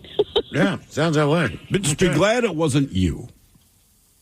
Yeah, that's the whole thing. Well, still, but when you're in the party, you're like, oh, no. You still get the stink eye, but like, hey, man, I don't have anything to do with it. Well, probably have a lot to do with their decisions, but not how it ended. Okay. Where was the worst time or place to get sick? 206-803-ROCK. I'll say, I think you'll see people puking at a sporting event. Sure. Not a ton. But I'll tell you what, the most people I've ever seen puking is before a Kenny Chesney concert. Oh, just all the beer. I mean, people just get Also, how many open hammered. acts does he have? He has like 3 or 4. So that concert's like, what, at 1 o'clock and he goes on at like 8 or 9 maybe? So if you're tailgating, There's like tailgating for 3 hours? people that opened up. I mean, it doesn't start at 1 p.m., but I mean, it starts in the evening. It's summertime. It doesn't, but don't the people kind of start like tailgating super early? That's what I've heard about a Chesney concert. They're like, look, man, it's a good time. Not the concert itself, but the party around. I mean, the first time I went, I didn't go to the show. I just went and tailgated. And Eric Church was opening for him. All right. And it was one of the rare times of my life where I'm like, oh, man, she's puking. She is attractive. The country fans drink, but it was just like, damn, that's a hot chick, yeah, and she's puking in the trash can. Cool. We were same hotel, South Beach, Miami, the one where I got lost, went to the wrong one, blah, blah, blah. But that next night, everyone's kind of partying, and I may have gotten my hands on some narcotics. And they're also doing a vodka. I don't remember who the vodka company was. It was a vodka tasting. They're like, do you have any interest? And I'm not a big vodka guy, but I'm like, well, yeah, because they're giving it away for free, right? So you went around the pool, all their mixers, they gave you bottles, all this kind of thing. And I am pouring it down because if you give me free booze, I drink it like it is free booze. So I'm having a great time. May have been a little yacked up, and I'm like, oh, man, like, I've got to throw up. But keep in mind, this is a pricey, really nice-ass hotel. So I realized I got to puke. There's no way I'm going to make it back to my room, but I'm trying. So I kind of leave the pool area. And like a lot of hotels, there's kind of a 20, 25-foot-long outdoor hallway that separates the pool from the main building. Fairly secluded, but they had all these potted plants on the side. And I'm just like, man, I hate to do it, but, like, I'm not going to make the room. So kind of tuck myself in between these 2 big-ass pots and just hurl into these plants. And I'm there for a hot minute, man. And it was trying to clean my mouth off as best I can. I'm like, all right, the bathroom's right there. It's going to clean up. I pop up from behind these plants, and there's the security guard. And again, these are the security guards that wear suits and have the earpiece, kind of like Oliver's a Born Killer kind of security guards. And I'm just like, oh, no. And he looks at me for a couple of seconds. He goes, you all right, sir? I said, hey, man, I apologize. That's not what I asked you. You all right? I said, yeah. It's like, all right, clean up. No mention of it. Did not bitch about it. I'm like, I like this kind of hotel, man. Yeah, absolutely. Where was the worst time or place to get sick? 206-803-ROCK. Hello, Solomon. Welcome to the men's room. Hola. Hola. Yeah, on a quick side note, I've actually also been to Catalina, but tons of cats, no beaches, and too many sharks for me. Okay, there's your review. But, yeah, so this happened, I don't know, probably about 20 years ago. I was downtown at a nightclub in Pioneer Square with a girlfriend of mine, and we have a couple of drinks. I'm in my second drink in, and I start feeling, really ill, really quickly. So I go into the bathroom, try to splash some water in my face. That doesn't do it, and the amount I'm feeling sick is just progressing really quickly. And so I throw up there in the bathroom, and the security guard comes in and sees me, and he grabs me and throws me out. He kicks me out of the club because he thinks I'm drunk. 2 drinks won't do it for me, let me tell you. So I get out in the alley, and I start just getting so unbelievably dizzy, and I'm throwing up so much that I'm dry heaving, and I'm dry heaving so much that I'm starting to feel like my wind's knocked out of me. You know? So I'm panicking because I can't breathe. I don't have my phone on me, but I'm back out there in this alley for a good, probably 10 minutes, like throwing up. I thought I would see my shoes if I looked at my, so I know I had to get to my car. My car, if you can picture an alley, right? If I had to go to the end of the alley, make a right, and make a right at the street, halfway down the block, cross the street, and my car is in that parking lot, basically just, other side of the building. But I can't keep my eyes open because anytime I open my eyes, I get so dizzy that I feel like I'm going to pass out. So I'm walking like baby steps with my eyes open barely, looking down at the ground. So when I saw a curb, I had to make a right. When I saw another curb, I had to make another right and just judge about halfway down the street. So I get my car, and I throw up again. I managed to call my roommates and tell them where I was at. And the last thing I remember doing is leaning my seat back really far and make sure to take the keys out of the ignition so I wouldn't get a DUI. but the last thing I remember is, hey, turn your head to the side because just in case you pass out and throw up, choke and kill yourself. So, anyways, the girl that I was with, I went there with this girl I was dating. She called me the next day and told me what happened, which is really crazy. We used to go out with this couple quite a bit. This one particular night, her girlfriend was out of town, but we managed her boyfriend there. And I got the first round of drinks, and he got the second round of drinks. And the second round of drinks, he spiked both of hers and my drinks with GHB. Jesus. Yeah. And but I think he probably gave me a bigger dose than her, because when she couldn't find me, she was like, "Hey, I got to find phone. He goes, he told her that I went back to this hotel party, so she followed him there to try to find me, and she was more coherent than I was, but excuse me, she figured out what was going on and took off, and I didn't talk to her until the next day to find all that out. Yeah, I mean, that guy could have killed me. I would say that's not a friend. That's the date rape. Definitely not a friend, man. That is not a friend. No. I don't. Yeah, that's. I mean, obviously, you know where the story was going, but just how did that happen? That's up. Was it another customer? Was it a bartender? No, it's your quote unquote there's buddy. some circles where people use that as a party drug. Sure, but unfortunately, the bulk of it is used as the date rape drug. Yeah, absolutely. Colorless and odorless. But even it's big in the gay community. But even then, it is so hard to even administer yourself that people end up doing it to themselves and incapacitating themselves. Jesus. Where was the worst time or place to get sick? 206-803-ROCK. Hello, Krista. Welcome to the men's room. Hello, how are you? Hola. So I don't really have a story of where I've gotten sick that was bad, but my it's kind of different because I had a puke phobia for a long time. I was so afraid of puking and getting sick that I would do everything to avoid it. What's everything to avoid getting sick? I mean, not consume alcohol. No oysters. No oysters for sure. I didn't leave my house, where I lived for 5 years unless I was going to work. It was ridiculous. And I know this sounds weird, but I had puke bags everywhere, like the ones you can get from the hospitals when you go to the burn school and stuff. I would go there, grab as many as I could. I had them everywhere in my apartment. I had them in my kids' room. I had them in my room. I had them in my bathroom. Where did this phobia come from? Yeah, what was a traumatic experience? I have no idea. I really don't know. Is this lifelong, or is this something that kind of developed as you got older? It developed as I got older. But the thing is I don't have it anymore. As weird as that sounds too, right? I'd say if you have kids, that's a good time to kick a puke phobia, because they do all kinds of things that might make you puke, and they're going to puke on you multiple times. Oh yeah, for sure.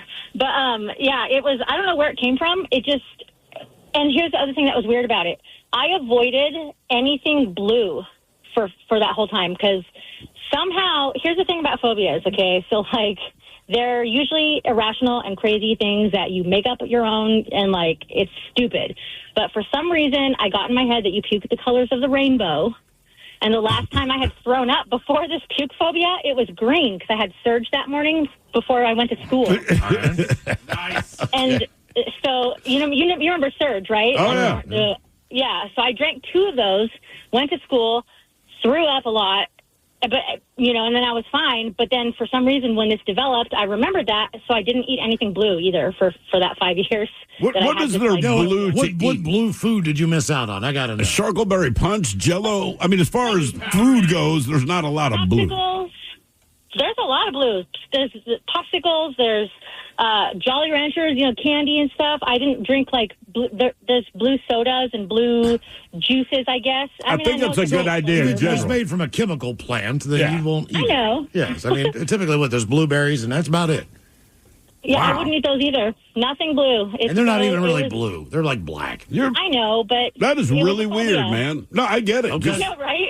The color association, but a phobia is a phobia, like you said. Usually it's irrational. There's not much you can do about it. But I've never heard of the color associated, with vomit. Avoid blue food. I'm of all the colors of food to avoid, I would think that might be the easiest. Taryn Daly, Steve Makes of a Daily Mix Morning Show on the way. We'll sit and spin today. We've got 10 heavy metal lead singers. And your emails coming up next in the men's room at KISW.com.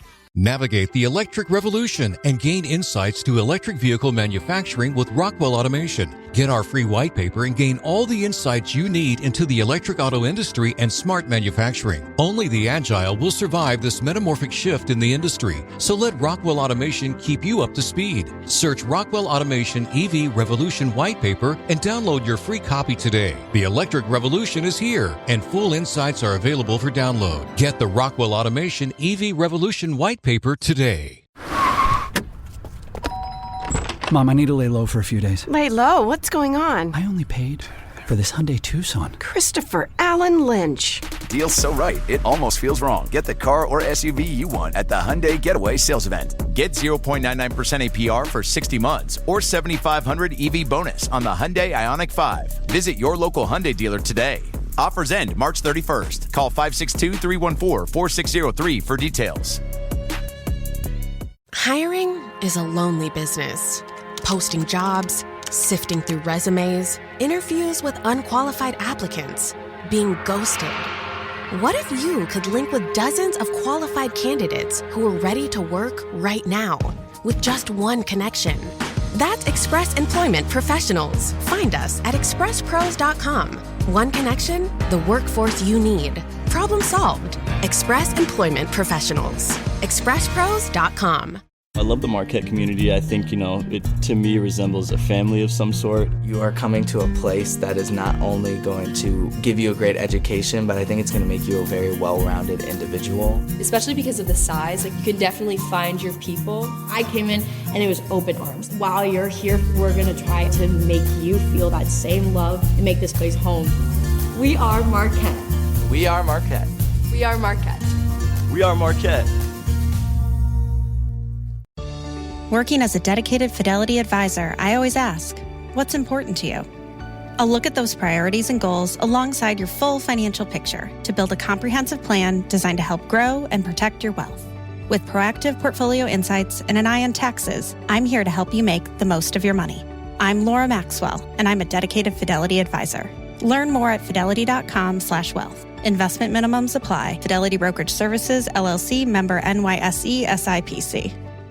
At Danner, the journey is never complete. The Danner N45 Trail Hiker is designed to support those willing to sweat in search of their edge. Featuring Per-Spare uppers with Rheoprene gussets for maximum breathability and Endurafoam midsoles for long-lasting comfort and cushion. The recraftable Vibram Mega Grip outsoles are built to be rebuilt. Danner's Precision Fit technology is available in women's styles. Breathe in the scenery with the Danner N45 Trail Hiker. Wherever you are on your journey, take new steps in the only direction you were meant to go.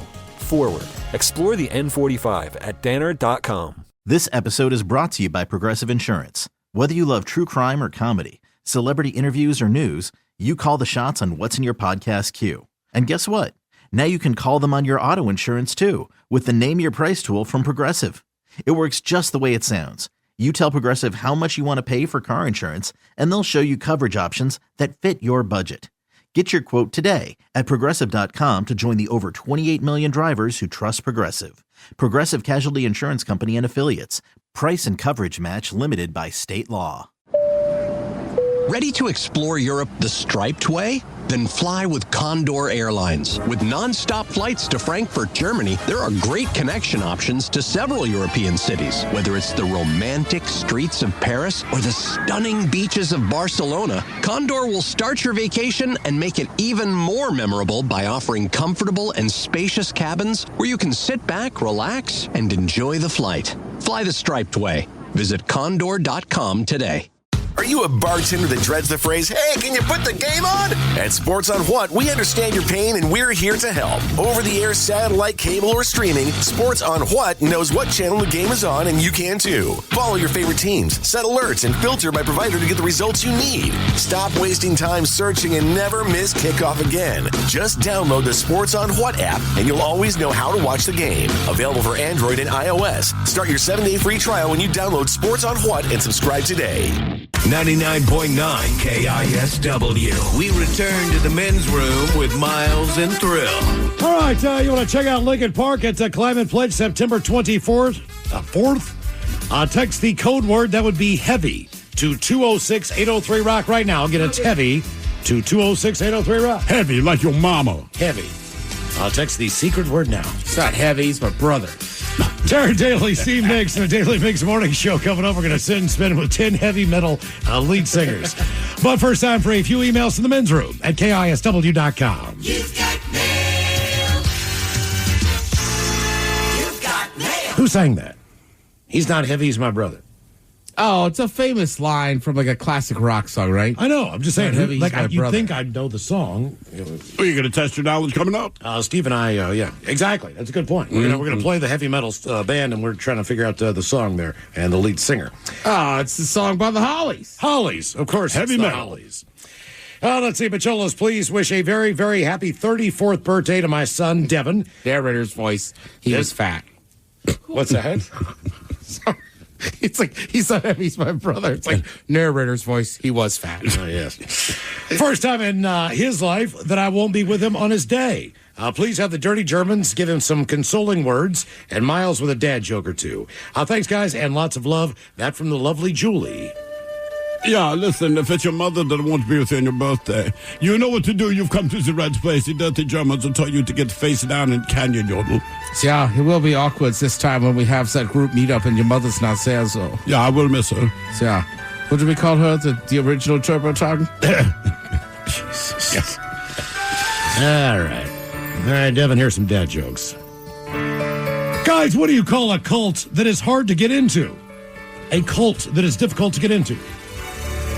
A difficult. It's a difficult. See, I gave you a hint.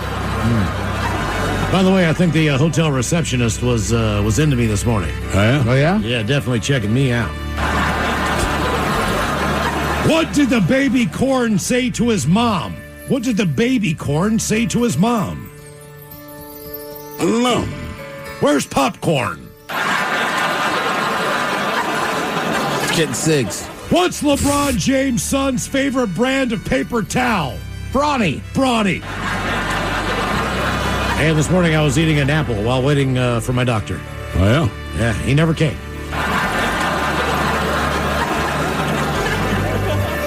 Old Machelos, today is my oldest daughter, Amy, pronounced Amy's 35th trip around the sun. I'm so proud of the woman and mother she's become. Could you give her a Leroy Jenkins, a fart montage, and some skinless bangers?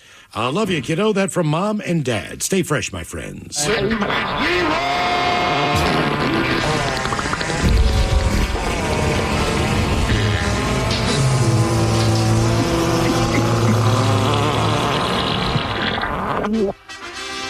Mom! Mom! Can we have skinless bangers once again for breakfast? Mom, you remember the other ones upset me tummy. Skinless bangers, Mom. I like the guys you bring home. Good afternoon, gentlemen. If I could, skin. I would like to wish my BFF Justin a very happy birthday. JT is a hell of a guy. I've known him over 55 years. We've attended some pretty good Seahawks games and a soccer match, I think. I don't remember much of the night. JT gave me my first fireball. Live long and prosper, men. Can I get a big old bong rip for JT? That from Fibbing Bear. The Fibbing Bear.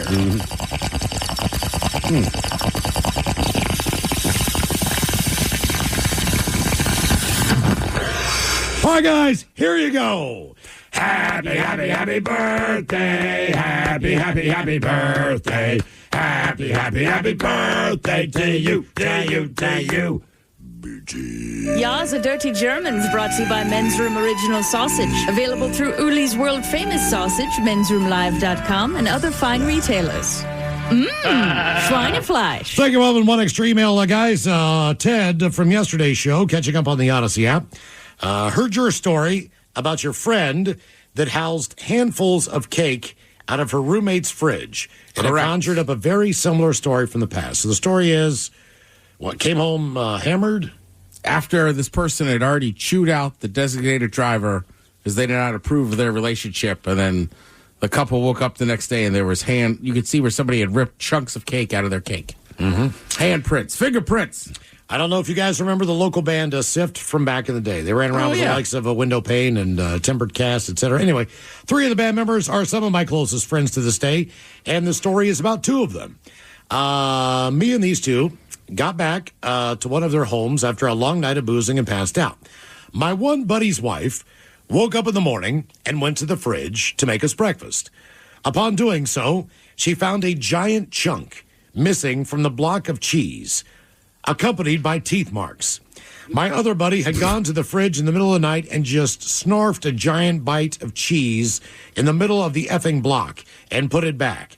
To this day, it comes up at least annually and kills me every time. And that was like 20 years ago. That is all. I just felt that I had to share that from Irish. That's pretty good. And what is with the drunken, you want to eat one bite of something in the middle of the night? I don't know. And why do we refuse to use utensils?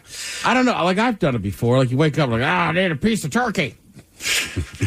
Right? Then you wake up and you go, what is in my teeth? Yeah, and just, I don't understand. You're not hungry. Exactly. All right, coming up at 5:08, we will drink and toast with a shot of the day. Nerds! Today's episode is sponsored by Smart Travel, a new podcast from NerdWallet. Want to travel like a savvy jet setter? No, that doesn't mean monogramming your passport. It means making smart decisions every step of your trip, which means knowing your options. Smart Travel unpacks the facts, like which booking sites actually save money, how to fly first class using points, and if that fancy travel card is a smart investment. All so you can save more on your next adventure. Follow Smart Travel from NerdWallet today and start traveling like a pro. What's up? It's your boy, the Ted Smith. You know what's sneaky? A bunch of big corporations buying up local companies you know and love, gutting them, and keeping the name. But you know who's not a sellout? Pinky's Plumbing. That's right. Pinky's Plumbing's values start with their work ethic, honesty, how they treat their employees, and how they care for their customers. Bigger isn't always better, and that's a fact. You should know you're working with a locally owned company that truly values where they live and work. Pinky's Plumbing. Pinky'sPlumbing.com.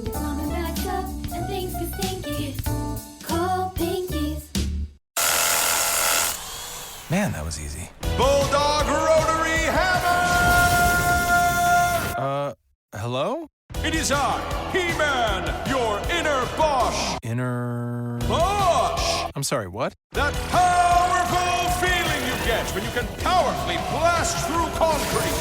Say it with me. What, like right now? Yes! We have the power! The more you Bosch, the more you feel like a... 99.9 KISW. The men's room returns with Miles and Thrill. Carlos, 5:08. We will drink and toast with a shot of the day. And we do have your headlines on the way at 5:50. But first, quick check with Mike Hogg and some of the stories and headlines he is not working on. Well, thank you, Miles. New research says chips and cookies have gotten too expensive and consumers aren't buying as much. Okay, well, good. That's kind of how it works. It gets too expensive that we cut that thing that, quite honestly, we didn't need in the first place. And yeah, so the first to go, right? Right. It's the extra stuff. Cutting the fat, as it were. Yeah, exactly. There you go. Yeah, because we have a potato shortage. Yeah. I think a lot of these companies are just going, okay, so we know what the egg companies are doing, right? Oh, yeah. I mean, as far as jacking stuff up.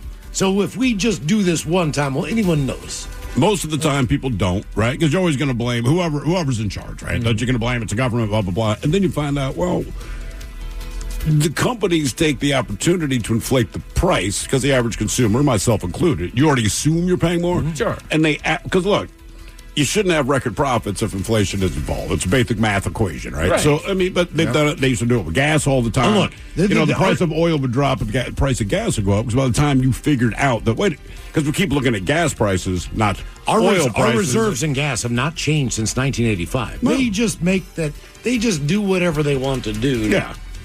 Yeah, the reserve hasn't changed. We got more in reserve than any other country. I want to say we export more than any other country. They'll do one more, like Q-tip shortage, just so that Johnson & Johnson can, But here's the thing. So the price of eggs went up, and there was an explanation for that. But then people say, well, my groceries went up. So a lot of other people sell groceries that aren't eggs are like, yeah, man, they sure have. You're right. We jacked the that up, prices too. have gone up, yeah. Yeah, the companies have as much to do that as anything else. See if anyone notices. A new study found that heat accelerates aging just as much as smoking does. I read that You today. ever seen some of those really tan people in like Florida and Arizona? Oh, God. Arizona, I don't know if they stay indoors more, but especially Florida, They don't stay indoors in Florida. It's never so hot that you stay. It's hot. It's muggy, but it's not 120 degrees. It's like 95, right? So they'll still go out, lay in the sun, and get real leathery. Yeah. Real leather. Drink your water, people. Yeah, do that. Wow, you can drink all the water you want. You can't hide from sun damage. Yeah, true enough. That's going to make you look old. There's another study that suggests that social media contributes to mental health issues. Why do we keep doing these studies? That one came out of Seattle. How many times do you have to do the study before either you believe your own research or you think Right. we believe? Wait know. a minute. I need to do my own research of this. Give me grant money. You mean doom scrolling is not a healthy mental exercise? Right. I'm stunned by this. Seeing how other people are harnessing their power of life and taking taking advantage of it makes you feel bad about yourself. All right. DNA analysis has revealed that everyone on the planet stemmed from 2 ancient populations. All right. I thought we all came from Africa. Adam and Eve. Come on. Well, they're probably 2 ancient populations from Africa. All right. I got to explain. I mean, I'm not working on it. I just went, all right, cool. Bet. So inevitably, if we do ancestry DNA, we're all related. Yeah. We get freaky. Yeah. Yeah, that's why you have lines on which cousin you could hook up with. Yeah. There's a cutoff point. Where's your cutoff? Third cousin. You doing it? Do I know him? So what counts as the What do you third mean, like cousin? you grew up with them kind of thing? Right. Or I just randomly meet him and then we find out we're third cousins. Either or. What's the difference in your scenario? Well, if I grew up with him as a cousin, then no. Then yeah. All right. I mean, I have cousins I'm not related to that I grew up with. Still, yeah, I that got to kinda feel like that where I'm consider, like, nope. family, right? But if I didn't know, and I was back in like Pennsylvania, and there was like I'd hooked up with this chick, and then it's like we did the math. I'd be like, oh, all right. Basically, if it's not my parents' nieces and nephews, nieces rather, I guess would be what I would go with. Yeah, I feel like first is off, second's pretty Right? much off. Because that's grandparents' I think it's pretty much grandniece, off, right? Pretty much off. That's your grandparents' grandniece, correct? I think so. Is that how that works? Yes. So yeah, that one would still be very iffy for me. She'd have to be a 10. Jesus. Then I'll ignore all those I'm rules. gonna ignore everything. I mean, I think it depends on your age too. Sure. I have a cousin that is, I'm not even positive she's blood related, but at like 11 or 12, I'm like, God, she's hot. Now as an adult, I probably wouldn't say that, but you're pretty fired up. Still at that hot? age.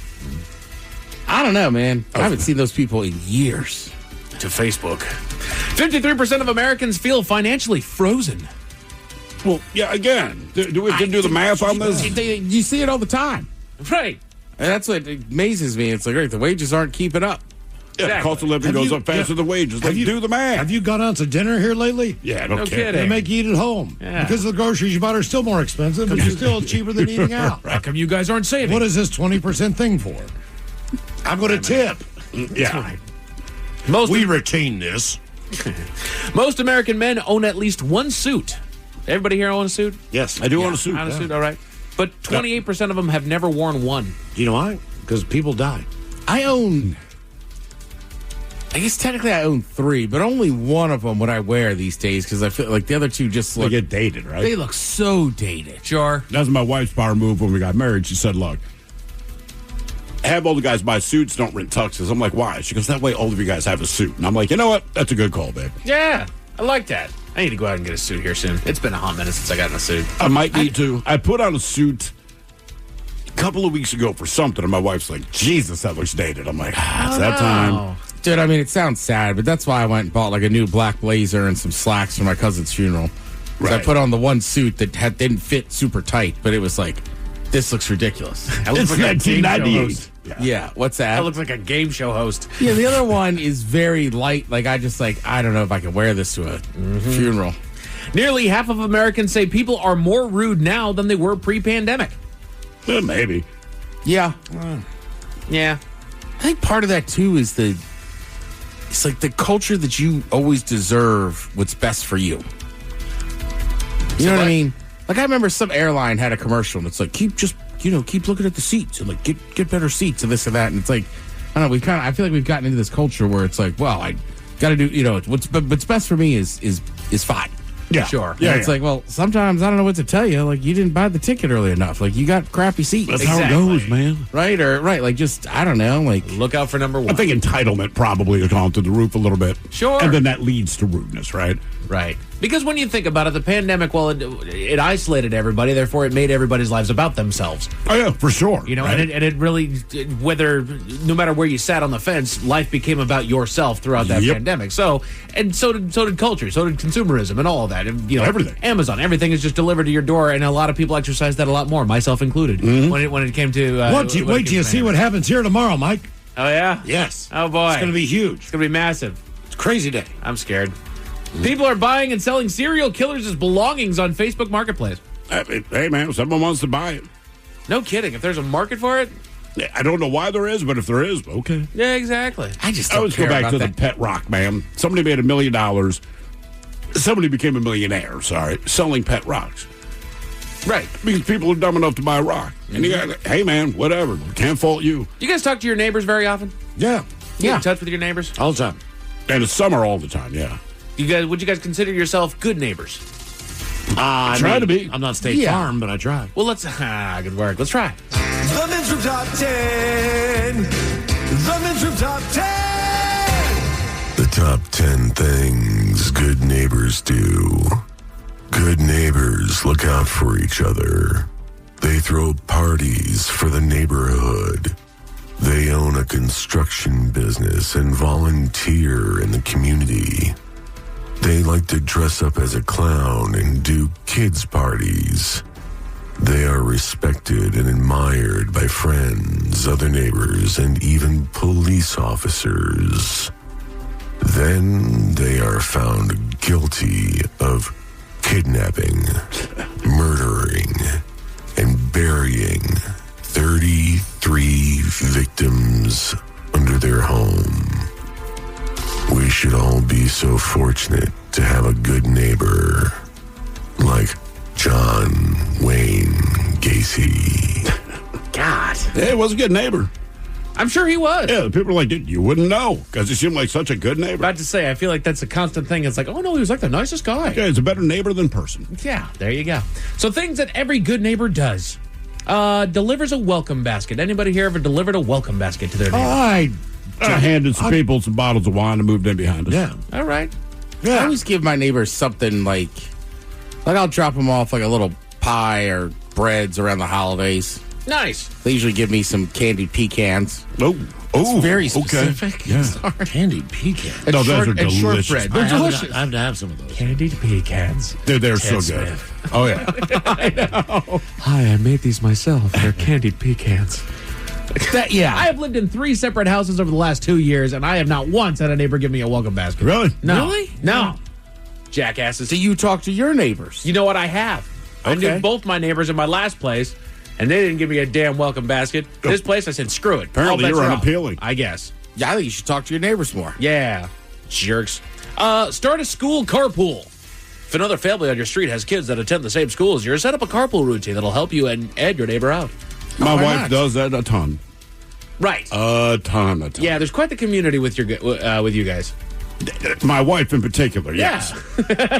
I just happen to be around. Anybody ever help their neighbor carry their groceries in? One old broad, yeah. That came out Hey, wrong. old She broad, you doesn't help live with your there groceries? anymore. But yeah, she was definitely older. Her kids wouldn't do anything to help her ever. So yeah, we were. Oh, they suck. They absolutely do. That's rude, dude. No, he did ask me to come over once to help him lift something heavy. Okay. I was like, all right. That's fair. That's fair. Nah, can't do that. Things every good neighbor does. It's like, can I use a couple of you strapping young men? I was like, we just need to move this. Yeah, we got you. We're filming a porn. Right, like you don't have to butter us up, right? Things every good neighbor does. Plan a neighborhood event. Bring the whole neighborhood together and throw a block party to celebrate an upcoming holiday. Fortunately, we do a block party every year here in Seattle, most of the neighborhoods. Yeah. So it's already kind of taken care of. They have a day for it. It's already kind of set aside, so nobody has to make we just know when it is. The problem is that if I do that, one neighbor that I already don't like is going to show up. They walk around the doggone neighborhood with their dog walking off leash. Yeah. They tried to do it on my street, but the city told them they couldn't close down that street. Oh, no. So Are you that guy? I'm that guy. Put your dog on a leash. I've seen that movie too many times. Put your dog on a leash. All right. I'm going to stand on that one, Ted. Put your dog on a that's leash. fine. Yeah. I don't know. I feel like generally, and I walked by a couple dogs today. They were off leash. I mean, they were fine. Yeah, They were they're all friendly. great. They're all fine right until they're not. Put your damn dog on a leash. Wow. Miles, he would hate you at the beach. Yeah, no. The beach is different. Dude, you should move to downtown Seattle. You just blend. Yeah, right. Put your dog on a leash. Put your dog on a leash. Put that dog on a leash. And I'm going to get on Reddit. Again, And I'm going to write a thread. I've played first person in this movie before. Put your damn dog on a leash. Did you get bit? Yeah. Well, no. My dog got attacked. Put your damn dog on a leash. Yeah. I see. Put your damn dog on a leash. Your dog does no, he never does this, man. He's such a well-behaved. Put your damn dog on a leash. I do not give a damn. I would say, Miles, also the block party thing. There is the annual like night out and everything, but also I think it's nice. Just I don't know if you live in a cul-de-sac. Like sometimes it's just that house. It's like we're having people over. Oh yeah. Garage doors open. Clean up the sidewalks. These are things that every good neighbor does. Take your whole family out on a Sunday afternoon with a few trash bags and clean up your block. Your entire neighborhood will notice the difference, and they might even chip in. Make sure to bring more than one bag so you can recycle as well. Oh, I've got one. Hit me. Off the list. If you realize it's trash night and either your neighbors have not taken out the trash or maybe they're out of town, hook them up by taking their trash out and bringing it back in. Yeah. Yes. That's what me and my neighbor, we just protect each other on trash. Yeah, same thing with my neighbor, dude. Just bring it on down. That's very important. Like, you might have forgot. You were busy. Right. Whatever the deal is. But as I take mine out, I look over and go, okay, you have not? I'll take it out for you. And that way, just in case you forgot or whatever, you're good. Well, and where I live, this is different to me. When I growing up in Enumclaw, trash was every week. Where I live now, trash is every other week. So now that gets real pivotal. But That you make sure that recycling every week and then every other week. And the trash so both are every 2 weeks. So I have garbage and recycling one week. I have compost the other. Well, that's cheap. Oh, they alternate. Okay. Yeah. Because I get trash every week, trash and compost every week, recycling every 2 weeks. Yeah, see, but that makes it pivotal for me. Like, I need that trash to be down at the street. Oh, yeah. Yeah. Host a game night. Round up a few of the adults for an evening of fun and bonding. Have everyone BYOB and bring their own game. You might learn a few new games as a result. Strip poker. Yep. Hell yeah. Hey, I'm living in Naked college Twister. area. Oh, no. I'm living in college area. This could get fun. I'm not. I don't know that I'd invite my neighbors over for that. Nah. I mean, I think that also depends on the neighborhood you live in and if you know, like, what's going on with your neighbors. Yeah. You know? Exactly. Just catch up with them. See how they're doing. Right. Like, if it's just, I don't know, I'm not going to invite random, Bill. Yeah. 5 houses down. Friggin' Bill. Never see Bill. Never says hi. He's always there for a free drink, though. Yeah, that's the other thing I would say. Steve in Virginia, don't go to your neighbor's daughter's graduation party and get blacked out drunk. Damn, dude. Oh, he was creeping on everybody. Oh, no. I still contend he was on drugs. May have been. Oh, Steve was out of pocket, Mike. Steve, plant a community garden. Gather everyone together to plant a mix of trees, veggies, and herbs. Then have everyone pitch in to maintain and nurture your shared garden throughout the year. What are you doing? What are you? Who are you on my land? Yeah. Oh, we just decided to take it over, man. Community garden. But you don't own the property. Yeah, man. Bringing us all together in the neighborhood. Sorry about your front lawn, bro. You got good soil. Jesus. Okay, yeah, we all randomly have extra places. Extra land, Yeah, yes. to farm. What a concept. And then this is the last thing. I mean, it would be funny. Stoner dude just sets up in your yard. Starts rototilling. Things every good neighbor does. Shovel their walkway. Yeah. Everyone knows that driving in the winter is the worst. While you're out clearing your walkway, pop next door and do the same for your neighbor. They'll come out in the morning for work, happy to not slip on their way out to their car. 100%. That's You know an the easy problem with way the to old do it. lady, man. She doesn't Well, shovel I your mean, driveway? she has since moved, but yeah. Hey, you old broad, I help you with your groceries. But Can it's you the shovel my shared driveway? driveway. So to get to the actual street, like, we got to shovel hers. Yeah. It gets long and heavy, man. You have a long-ass driveway, You do, dude. Yeah, man. bro. And it irritates me. Emergency crews were called about 2 swimmers in distress, but responders were waved off before they could find them, Miles. Why was that? Tell you all about it at 5:50. Thank you, sir. Headlines are coming up at 5:50. In the meantime, have we made it to drinking time? Somebody out there deserves to be recognized. And the men's room knows just who it is. So to you, we say, bottoms up, sailor. You're the toast of our shot of the day. Good time it is, and as usual, we head to the drink desk and Steve Thrill Hill to find out who we're toasting. Yes, indeed. Today's shot is brought to you by our friends at Black Raven Brewing, proud brewers of Men's Room IPA and the Men's Room 20th Anniversary Lager. Fighting through some hiccups here. But today, we toast an undisclosed breakfast cereal producer. Now, it seems apparently in the breakfast cereal world, like a lot of other industries, are turning to AI for inspiration, a little bit of research. And what happens when you turn to AI for new ideas for cereal flavors? That was the idea behind this little experiment of theirs. Well, you get exactly what you asked for. Now, I do not know the potential success rate of this particular AI program, but here are some of the names of the cereals that AI came up with. This is no joke, that the cereal companies decided we're going to go ahead and pass on that.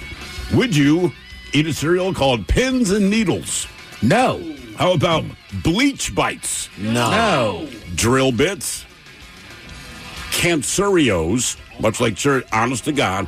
Look, it's the way these AIs learn. So it's taking all the things that I guess people search for, things that seem popular, things that everyone's interested in, and try to come up with breakfast cereals. We continue. Microplastics.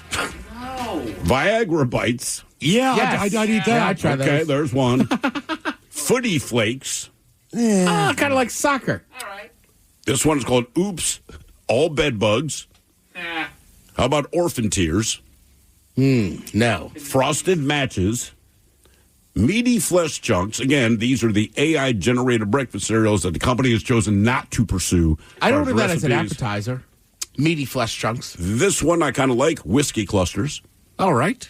Anchovy and Horse Cereal. That is one title, Anchovy and Horse. And finally, Rusty Stuff. Just some of the breakfast cereals you will not see on your breakfast shelves. Those are the ones they turned down from AI. Thank God. I'm curious to know the good ones that it came up with, but I like anchovies and horses. Part of a well-balanced breakfast. So we pour this booze, and we drink this booze because we think it's yummy. Yummy! So over the tongue and down the throat to party in our tummies. Down the hola bichola. Let's get a contestant on the line for Profile This at 206-803-ROCK. Profile This is next. Wow. What's up? I just bought and financed a car through Carvana in minutes. You? The person who agonized 4 weeks over whether to paint your walls eggshell or off-white bought and financed a car in minutes? They made it easy. Transparent terms, customizable down and monthly. Didn't even have to do any paperwork. Wow. Mm-hmm. Hey, have you checked out that spreadsheet I sent you for our dinner options? Finance your car with Carvana and experience total control. Financing subject to credit approval. What kind of programs does this school have? How are the test scores? How many kids do a classroom? Homes.com knows these are all things you ask when you're home shopping as a parent. That's why each listing on Homes.com includes extensive reports on local schools, including photos, parent reviews, test scores, student-teacher ratio, school rankings, and more. The information is from multiple trusted sources and curated by Homes.com's dedicated in-house research team. It's all so you can make the right decision for your family. Homes.com. We've done your homework. Hiring is a lonely business. Posting jobs, sifting through resumes, interviews with unqualified applicants, being ghosted. What if you could link with dozens of qualified candidates who are ready to work right now with just one connection? That's Express Employment Professionals. Find us at expresspros.com. One connection, the workforce you need. Problem solved. Express Employment Professionals. expresspros.com. Navigate the electric revolution and gain insights to electric vehicle manufacturing with Rockwell Automation. Get our free white paper and gain all the insights you need into the electric auto industry and smart manufacturing. Only the agile will survive this metamorphic shift in the industry. So let Rockwell Automation keep you up to speed. Search Rockwell Automation EV Revolution white paper and download your free copy today. The electric revolution is here and full insights are available for download. Get the Rockwell Automation EV Revolution white paper today. Working as a dedicated Fidelity advisor, I always ask, what's important to you? I'll look at those priorities and goals alongside your full financial picture to build a comprehensive plan designed to help grow and protect your wealth. With proactive portfolio insights and an eye on taxes, I'm here to help you make the most of your money. I'm Laura Maxwell, and I'm a dedicated Fidelity advisor. Learn more at fidelity.com/wealth. Investment minimums apply. Fidelity Brokerage Services, LLC, member NYSE, SIPC. At Danner, the journey is never complete. The Danner N45 Trail Hiker is designed to support those willing to sweat in search of their edge. Featuring Perspare uppers with a Reaprene gussets for maximum breathability and Endurafoam midsoles for long-lasting comfort and cushion. The recraftable Vibram Mega Grip outsoles are built to be rebuilt. Danner's precision fit technology is available in women's styles. Breathe in the scenery with the Danner N45 Trail Hiker. Wherever you are on your journey, take new steps in the only direction you were meant to go. Forward. Explore the N45 at danner.com. This episode is brought to you by Progressive. Most of you aren't just listening right now. You're driving, cleaning, and even exercising. But what if you could be saving money by switching to Progressive? Drivers who save by switching save nearly $750 on average. And auto customers qualify for an average of 7 discounts. Multitask right now. Quote today at Progressive.com. Progressive Casualty Insurance Company and Affiliates. National average 12-month savings of $744 by new customers surveyed who saved with Progressive between June 2022 and May 2023. Potential savings will vary. Discounts not available in all states and situations. Ready to explore Europe the striped way? Then fly with Condor Airlines. With nonstop flights to Frankfurt, Germany, there are great connection options to several cities. Whether it's the romantic streets of Paris or the stunning beaches of Barcelona, Condor will start your vacation by offering comfortable and spacious cabins. Fly the striped way. Visit condor.com today. Hey, what's the easiest way to find out what channel the game's on? Sports on What? Subscribe to the Sports on What app and quickly find the channel for every provider. Satellite, cable, or streaming. Sports on What knows the channel the game is on, and you can too. Download today. The Men's Room presents Profile This. And Stephen Thrill-Hill, could you please tell everyone how Profile This is played? Sure can, Miles. It's a simple game where we share with you a real-life news story. Something that happened right here on planet Earth. Earth. And as you listen to the story, based on the stereotypes you believe to be true of people and the decisions that people make, we'll ask you what it is you think makes the story a story. Hello, Brad. Welcome to the Men's Room. Hola, bitches. Hola. All right, Brad, you understand how this here game is played? I do. Fantastic. You have your choice today of 3 categories. We have the wonderful world of drugs. We have interior decorating, where you guess the foreign object that ended up on the inside of someone. And finally today, we have Animalize This, where you guess the animal responsible for causing the problem. Let's go with good old drugs.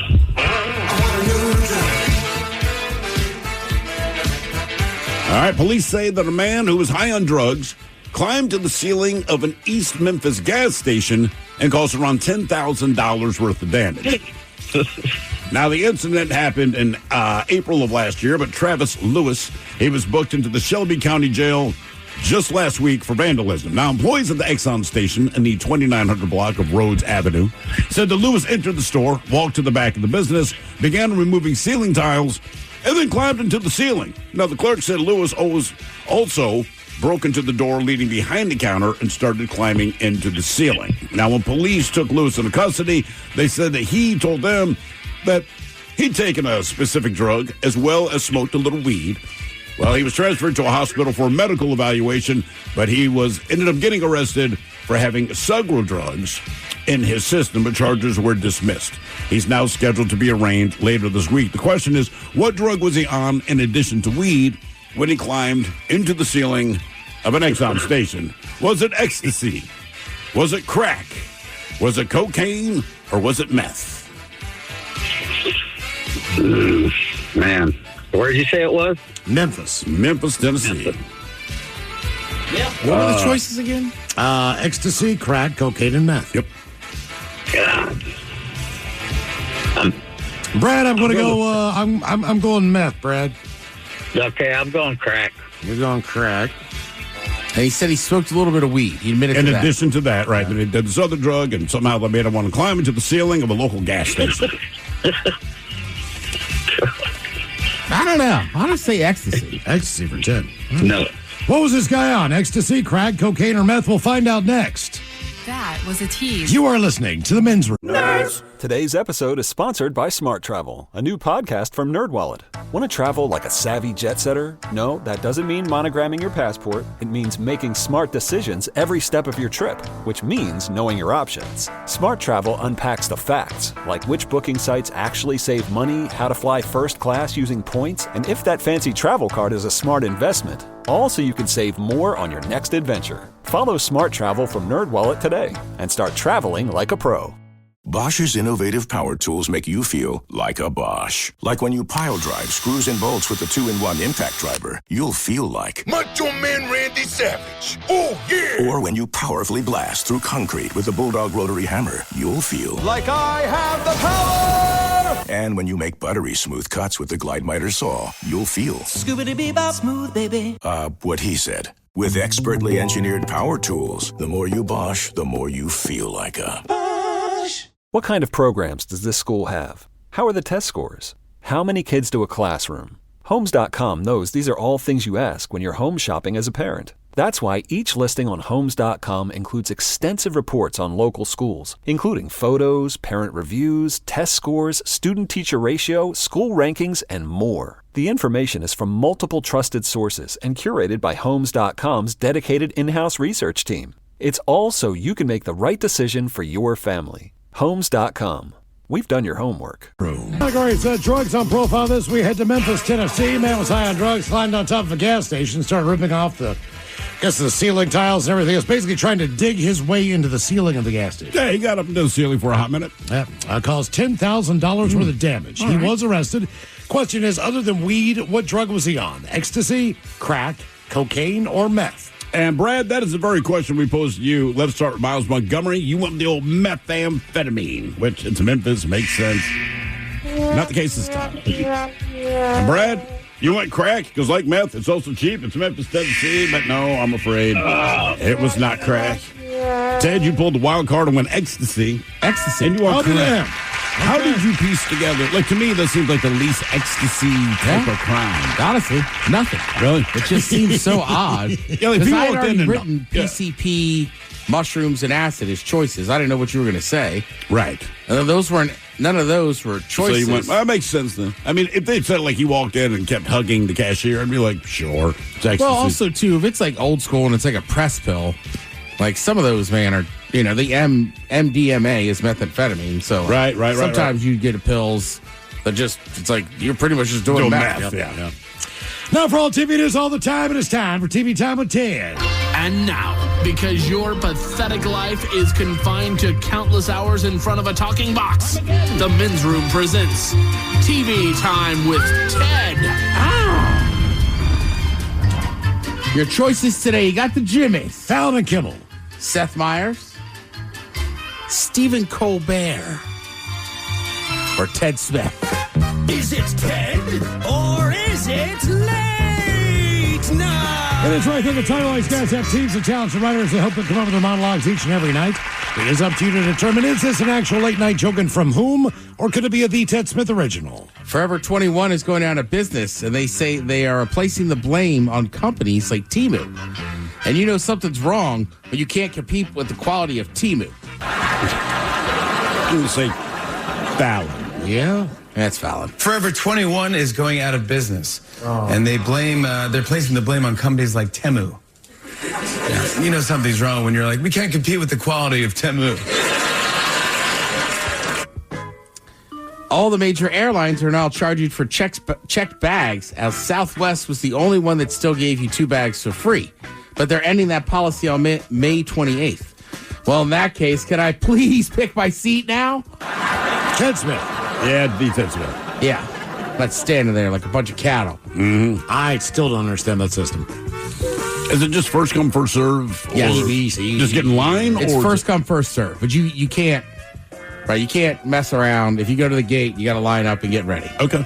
All right. I don't know that I've ever not had a middle seat on Southwest. This year's parade in Boston didn't have any major incidents, but there was confiscations of a new batch cocktail that's new to me. Boston police cracked down on underage in public drinking by confiscating gallon water jugs filled with liquor called Borg, or Blackout Rage Gallon. Blackout Rage Gallon? They should serve these at Dunkin'. I'm going to guess Seth Meyers. I'll say Fallon. Kimmel. The parade in Boston, there were no major incidents, though there were confiscations of a new batch cocktail that I, for one, had not heard of before. Boston police cracked down on underage and public drinking at today's parade as well. These are gallon water jugs seized by police, mixed in with some beer cans and other bottles. Each jug is what's known as a Borg, which stands for Blackout Rage Gallon. Can you believe it? Blackout Rage Gallons. They should sell those at Dunkin'. He's from Boston, right? Kimmel? No, he's from here. Oh, he is. Well, I mean, he worked in Seattle for a while. For some reason, when he said I've never heard of these, I think he. Maybe. I don't know. It's age. We'll get to him. Yeah. Hasbro wants to attract teenagers and adults to their toy. It's cool. The new Optimus Prime transforms into a vape pen. Seth? Colbert. Fallon. Some more business news. Hasbro said that they're trying to get teenagers and adults to buy more of their toys. Yeah, it's cool. The new Optimus Prime transforms into a vape pen. Obviously, with yesterday being St. Patrick's Day, the Borg is getting a lot of attention. So Boston Southeast Pacific is kind of famous for their parade. People get hammered there. Here's one of the legislators from that district talking about them. The collections at the train stations with like 40 laying by like a column. We can't continue having a parade with this violence and alcohol are major parts of it.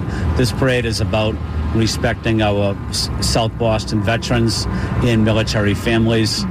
And if we can't do that in a family-friendly way, I'd rather have no parade. So I think what Kimmel's just talking about is it's just an age thing. Sure. Like Borgs, I read about them like a year ago, but that was the first time I've ever heard of them. So I don't think it was unique to Boston. I think it's just a thing college people do now. College people do. There's a lot of colleges in Boston, and also Boston is Boston. Well, and also, like, I get it. It's cheaper. It's this and that. I mean, look, when I lived with those guys at Hopkins, we'd go to the Hopkins baseball games and fill up, like, 32 or 42-ounce cups full of White Russians.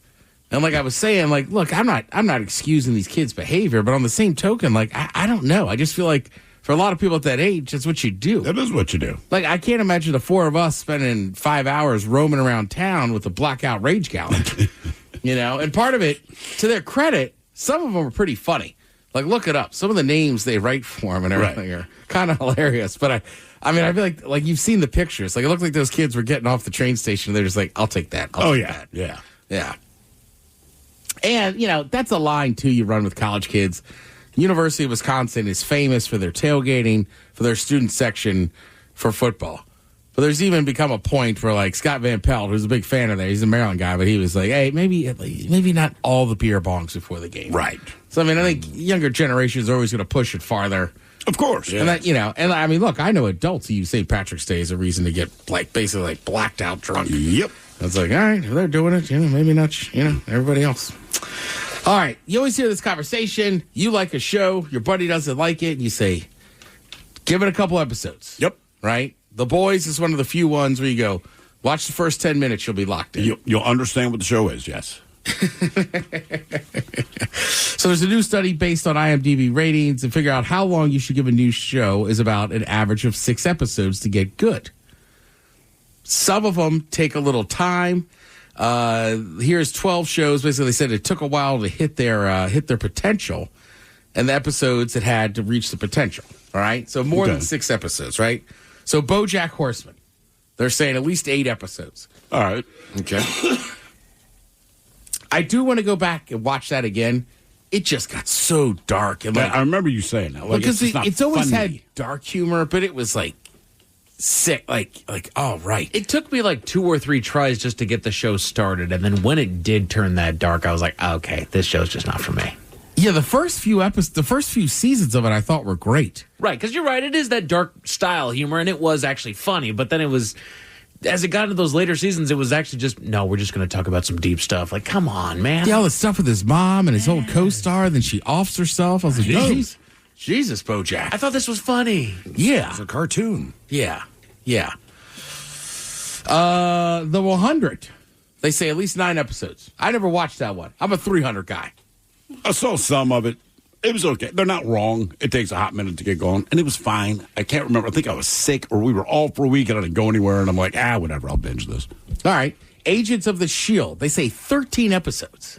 That's a big ask, because that's a season. For most shows, 13 episodes. Some 6 and 8. I think I started watching that one because, you know, that was right in the midst of when Marvel was really kind of hitting its upward trajectory. So I started watching that, but it never grabbed me, even when I was so ensconced in it. So, yeah, no, that's a fail for me. Yeah, I never saw that one. I remember the S.H.I.E.L.D. when they came out in wrestling. Brooklyn Nine-Nine, they say that takes at least 6 episodes. I never watched it, man. I heard good things about it. Brooklyn Nine-Nine is actually a pretty funny show. Okay. So 6 episodes seems about right, but I mean, it's kind of slapstick cop humor. Sure. Besides buddy cop films, see that C got in front of it, I feel like slapstick cop stuff's funny too.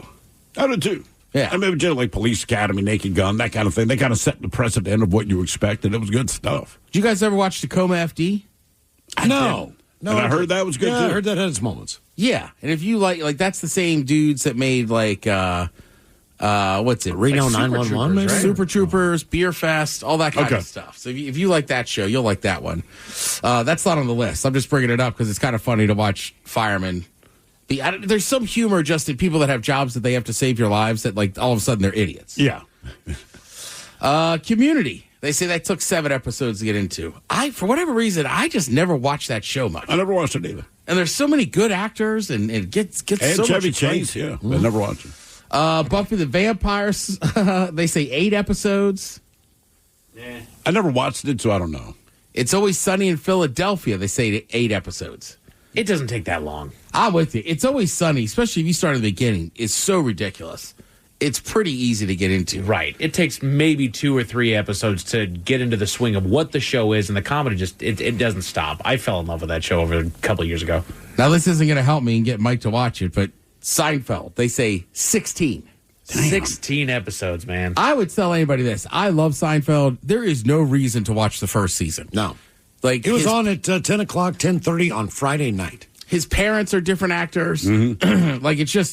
It's just not that good. Right. Just start at season 2. You'll know all you'll have. But at least you got the opportunity to do that, right? The way it is now with all the streaming services and all the competition, man, if people don't dig your show 4 episodes in, you get the boot. But shows like Cheers, Friends, Seinfeld, they started terribly in the ratings. But also you got to keep in mind, with the streaming services, it allows shows to have a second life. True. What's the football movie I was trying to get you to watch, or a football Real show? American Hero. All American. All American. Same thing. That got canceled. Netflix was like, we like it, we'll pick it up. And then CW ended up back and said, all right, we'll order new episodes.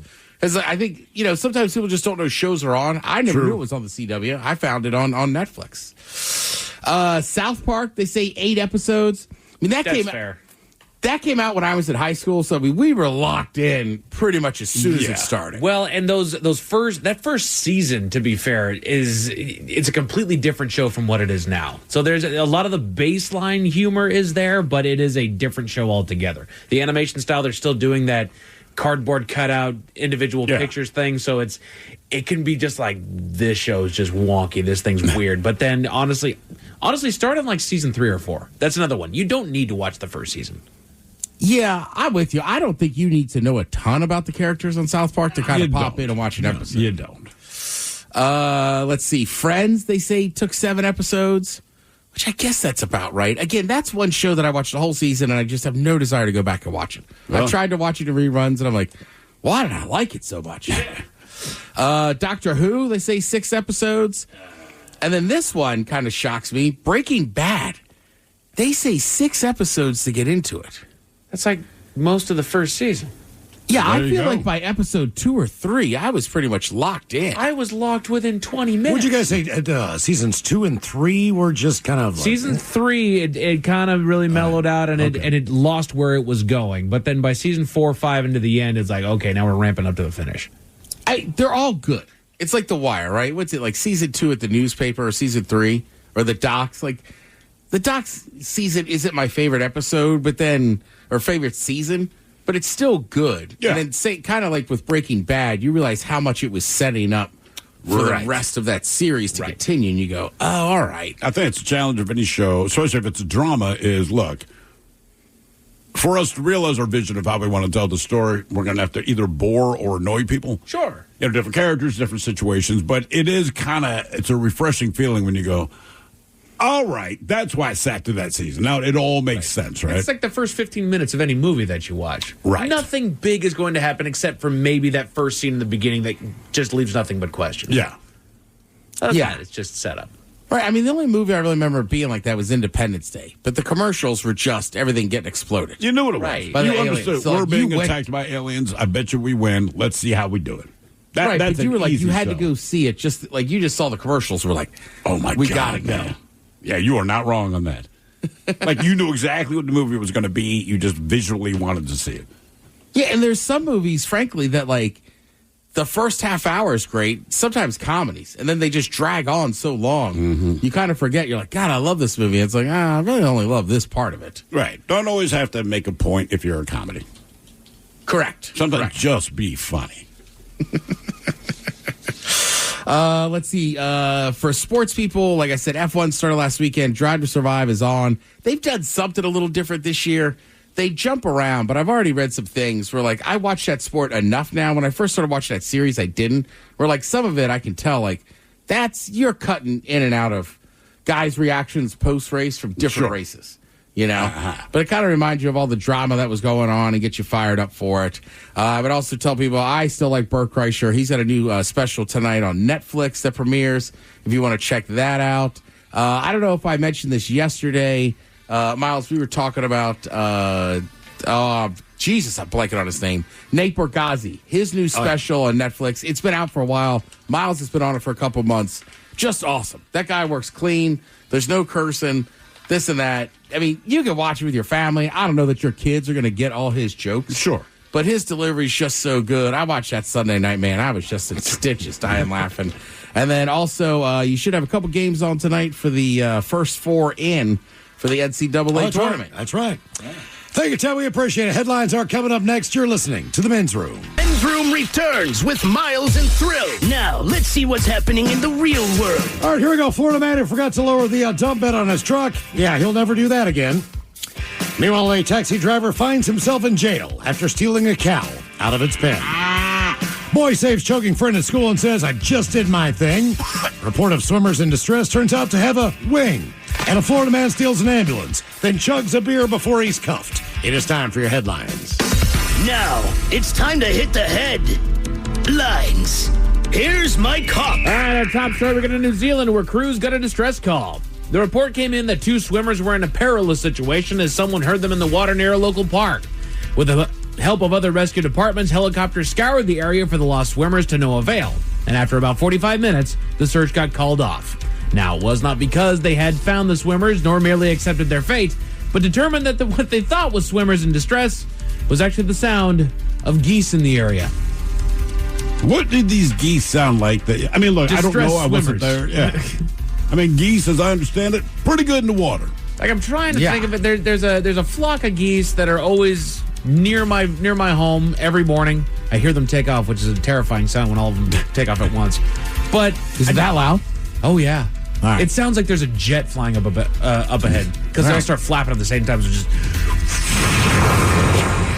wild. But just the honking of the geese. Like I can't make it sound like anybody like, oh my God, help me. I mean, it might sound like an old deaf person having sex. Right. I'm trying to think like what I would consider. I feel like if people are panicking in the water, that's not the sound they make. Geese don't drown. No, they do not. Another news down in Tampa, officers got a call about a carjacking, but it was something a little bit more fun than your standard sedan. The report came in that a local ambulance had been stolen, and within 10 minutes, officers were able to track down the vehicle. They attempted to pull the ambulance over, but once you steal something like that, you're not going to give it up that easily, so the driver took off, all while running stop signs, swerving through traffic, and driving on the wrong side of the road. I hope he had his lights on. Nearly hitting other motorists. You would think, if you're blaring down the road in an ambulance. That's what I'm saying. If the cops are chasing, no other motorists are going to think they're chasing me as opposed to we're all going to the same place. Correct. So no one's going to try to be heroic. People would get out of my way. Look, if I'm going to steal an ambulance, I'm just letting you know. I'm going for the whole thing. Dude. After he finally had enough, the driver pulled the ambulance over and waited to be arrested, making sure to leave nothing behind, and chugged the can of beer that he had during the chase before officers drug him out of the driver's seat. You know you're going to be arrested. You got a beer. Like, yeah. Not going to lie, dude. That's a pretty badass move. Like, tack the charge. Hang on, boys. I'd have hooked up to, I don't know, like an IV drip or something in the back. Grab some meds and, you know. Let me just get this out. Oh, yeah. Hang on, boys. I'm going to go for a ride. For more theft, we end up down in Guyana. A taxi driver was ordered to appear before the magistrate to answer for the crime of theft. Though it's not detailed why nor how he was able to obtain it, but he is facing charges for stealing another man's cow. He pleaded not guilty and is out on bail. Stealing a cow. Stealing a cow. Just one cow. Just a single cow. That's just a douche move. The fact that they labeled him as a taxi driver makes me believe that he snuck the cow into his taxi to leave. Right, because there's not a lot of more to the story than that. Right. They just keep mentioning he's a taxi driver and stole the cow. So I was thinking the same thing as you. Like, he got this big-ass cow in his taxi. Right. Did he just shove him in there? Did he drop the meter on it? Just felt like an unnecessary detail there. Like, why do I need to know this man's profession and know that he stole a cow? Right. That's kind of odd. Right. Like, dude stole a cow. Doesn't matter what he does. Because even the headline is like, taxi driver steals cow. Right. They keep bringing it up. So I'm like, okay. All right. Damn, taxi drivers. Damn Right traffic. again, Mike. Move over. Back to Florida. I had to do it. I'm sorry. I get it. Back to Florida, a truck driver left himself in hot water after not checking all of his boxes. At about 1:30 in the morning, he was driving his truck along the interstate when he came upon an overpass. Unbeknownst to the driver, he had accidentally left the dump bed in a raised position which was high enough to strike the overpass, shear the bed off of the truck, and lodge it there right under the bridge while the truck continued on. It took crews roughly 7 hours to get the road cleared back out and traffic moving normally. No injuries were reported. Thank And God. probably trying to check the structural integrity of the overpass as well. Exactly. So it's not just moving debris, but like, let's make sure this is not going to collapse. Right. And I'm just, honestly, 1:30 in the morning is probably the best time that this could have happened. As far as traffic goes, Somebody's yeah. driving right behind him, man, and that thing just comes ripping off. You're done. You're doggone done. You're flying right into the doggone thing. But just in case those stories just a bad taste in your mouth, thankfully, there's good news. a young man in North Carolina got his parents called by the school, but it was for some good news. Yes. A video was shared online that shows the 9-year-old playing basketball with his friend who had just eaten a granola bar recently when his friend suddenly stops all movement and bends over, choking. Without much thought, the young man walks up behind his friend and did what he'd seen on YouTube videos, gave his buddy the Heimlich maneuver. I thought he choked at a jump shot. Oh, you mean he choked for real? You play basketball and eat. First, when I was reading the story, I was like, this doesn't even make sense. What are you, like, walking around with a banana in your hand and you're, like, dribbling a ball or eating an apple? Like, what the? He's 9. The thing is that reading the story, like, my parents would tell you to do, you're running around, take the, Tootsie Pop out of your mouth or whatever it is. Always. Dude, it's like flavor while I'm having fun, and it's going to kill you. I didn't realize this when I was growing up reading the story. I was like, dumbass, why the hell are you mowing on a granola bar while you're playing basketball? This is why you beat that into the kid's head. Hey. Like, either eat or be active. Do not do them both at once, man. I had a lollipop in my mouth last night and took it out to change my laundry. So I was like, what if a sure catches it and, like, hits the top of my roof? Dude, Never be too safe then. I get nervous with a lollipop while I'm driving. Really? Man, if I get into an accident, that airbag's coming up and I'm dead, bro. Yeah, How did he die? I got a blow pop blown out of the back of his I head. thought about it too, and I was like, I better take this out. This is dangerous. Throw in a wet T-shirt to catch it. Anywho, he gave his buddy the Heimlich maneuver after 2 quick bumps. The food was dislodged, and the pair continued on their game as if nothing had ever happened. Because that is how kids are. Usually getting called about their misbehaving son, his parents were thrilled to listen to the voicemail from the school praising his son for his heroism. This is actually normally a naughty kid that was like, actually, no, he did some really good stuff today. I had that once. I won't go through the whole story, but the school had to call my mother and for something good, which had never, ever, ever happened. And I can hear my mother on the other. What did he do? That is what she said. I'm like, no, it's a good thing. I'm like, yeah, that's right. Sure. It happened once. One time. And it was great. Thankfully, there's good news. All right, Alan. Wrong button. Men's Room Sports are brought to you by the fine folks at Sports on What. You've got NBA basketball and some spring training baseball on tonight, as well as college tournament basketball and NHL hockey featuring your Seattle Kraken. Find out where to watch and when to watch all of those games on one convenient location. It is called the Sports on What app. As far as your weather, not much to report for tonight. The clouds are sticking around and dropping things down to about 41. Should stay dry. That'll open up to tomorrow where we've got a little bit of cloud cover and a high of 52 with some scattered showers possible throughout the afternoon. That's it for headlines. With that, Mike Hawkins on. Thank you, sir. We appreciate it. Lovely Jolene is up next, and she has more tickets to Lincoln Park. Yes, indeed. It's all true. But in the meantime, well, we be all about this bitch. So until next time, please do what you do best. And for Aletha's sake, stay beautiful. The Men's Room has been taped before a live studio audience. Wardrobe and makeup provided by Mantastic Limited. This has been a presentation of the Men's Room Radio Network. Oh, man! A Double Flush production. Wow. What's up? I just bought and financed a car through Carvana in minutes. You? The person who agonized 4 weeks over whether to paint your walls eggshell or off-white bought and financed a car in minutes? They made it easy. Transparent terms, customizable down and monthly. Didn't even have to do any paperwork. Wow. Mm-hmm. Hey, have you checked out that spreadsheet I sent you for our dinner options? Finance your car with Carvana and experience total control. Financing subject to credit approval. What's up? It's your boy, the Ted Smith. You know what's sneaky? A bunch of big corporations buying up local companies you know and love, gutting them, and keeping the name.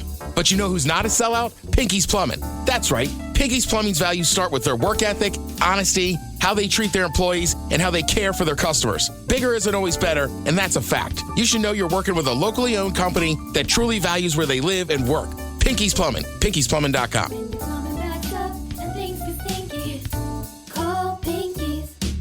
Hiring is a lonely business.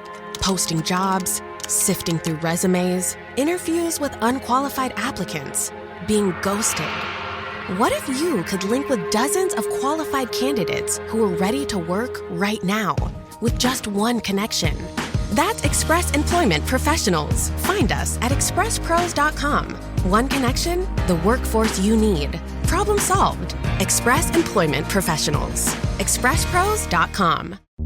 Is your team at work feeling a little disconnected? Maybe the workflow's not flowing? Try Confluence by Atlassian. Confluence is the connected workspace where teams can create, organize, and deliver work like never before. In Confluence, teams can whiteboard their vision for any project, easily create or access the relevant pages and resources they need, and discover important context they might not even know they need. Plus, AI helps teams jumpstart brainstorms, organize information, and connect workflows, so teams can move efficiently and create alignment with ease. In fact, with Confluence, teams can see 5.2% average boost in productivity in 1 year. So if your team lacks confidence, try Confluence, the connected workspace where teams can do it all. Set knowledge free with Confluence. Learn more at Atlassian.com/confluence. That's ATLASSIAN.com/CONFLUENCE.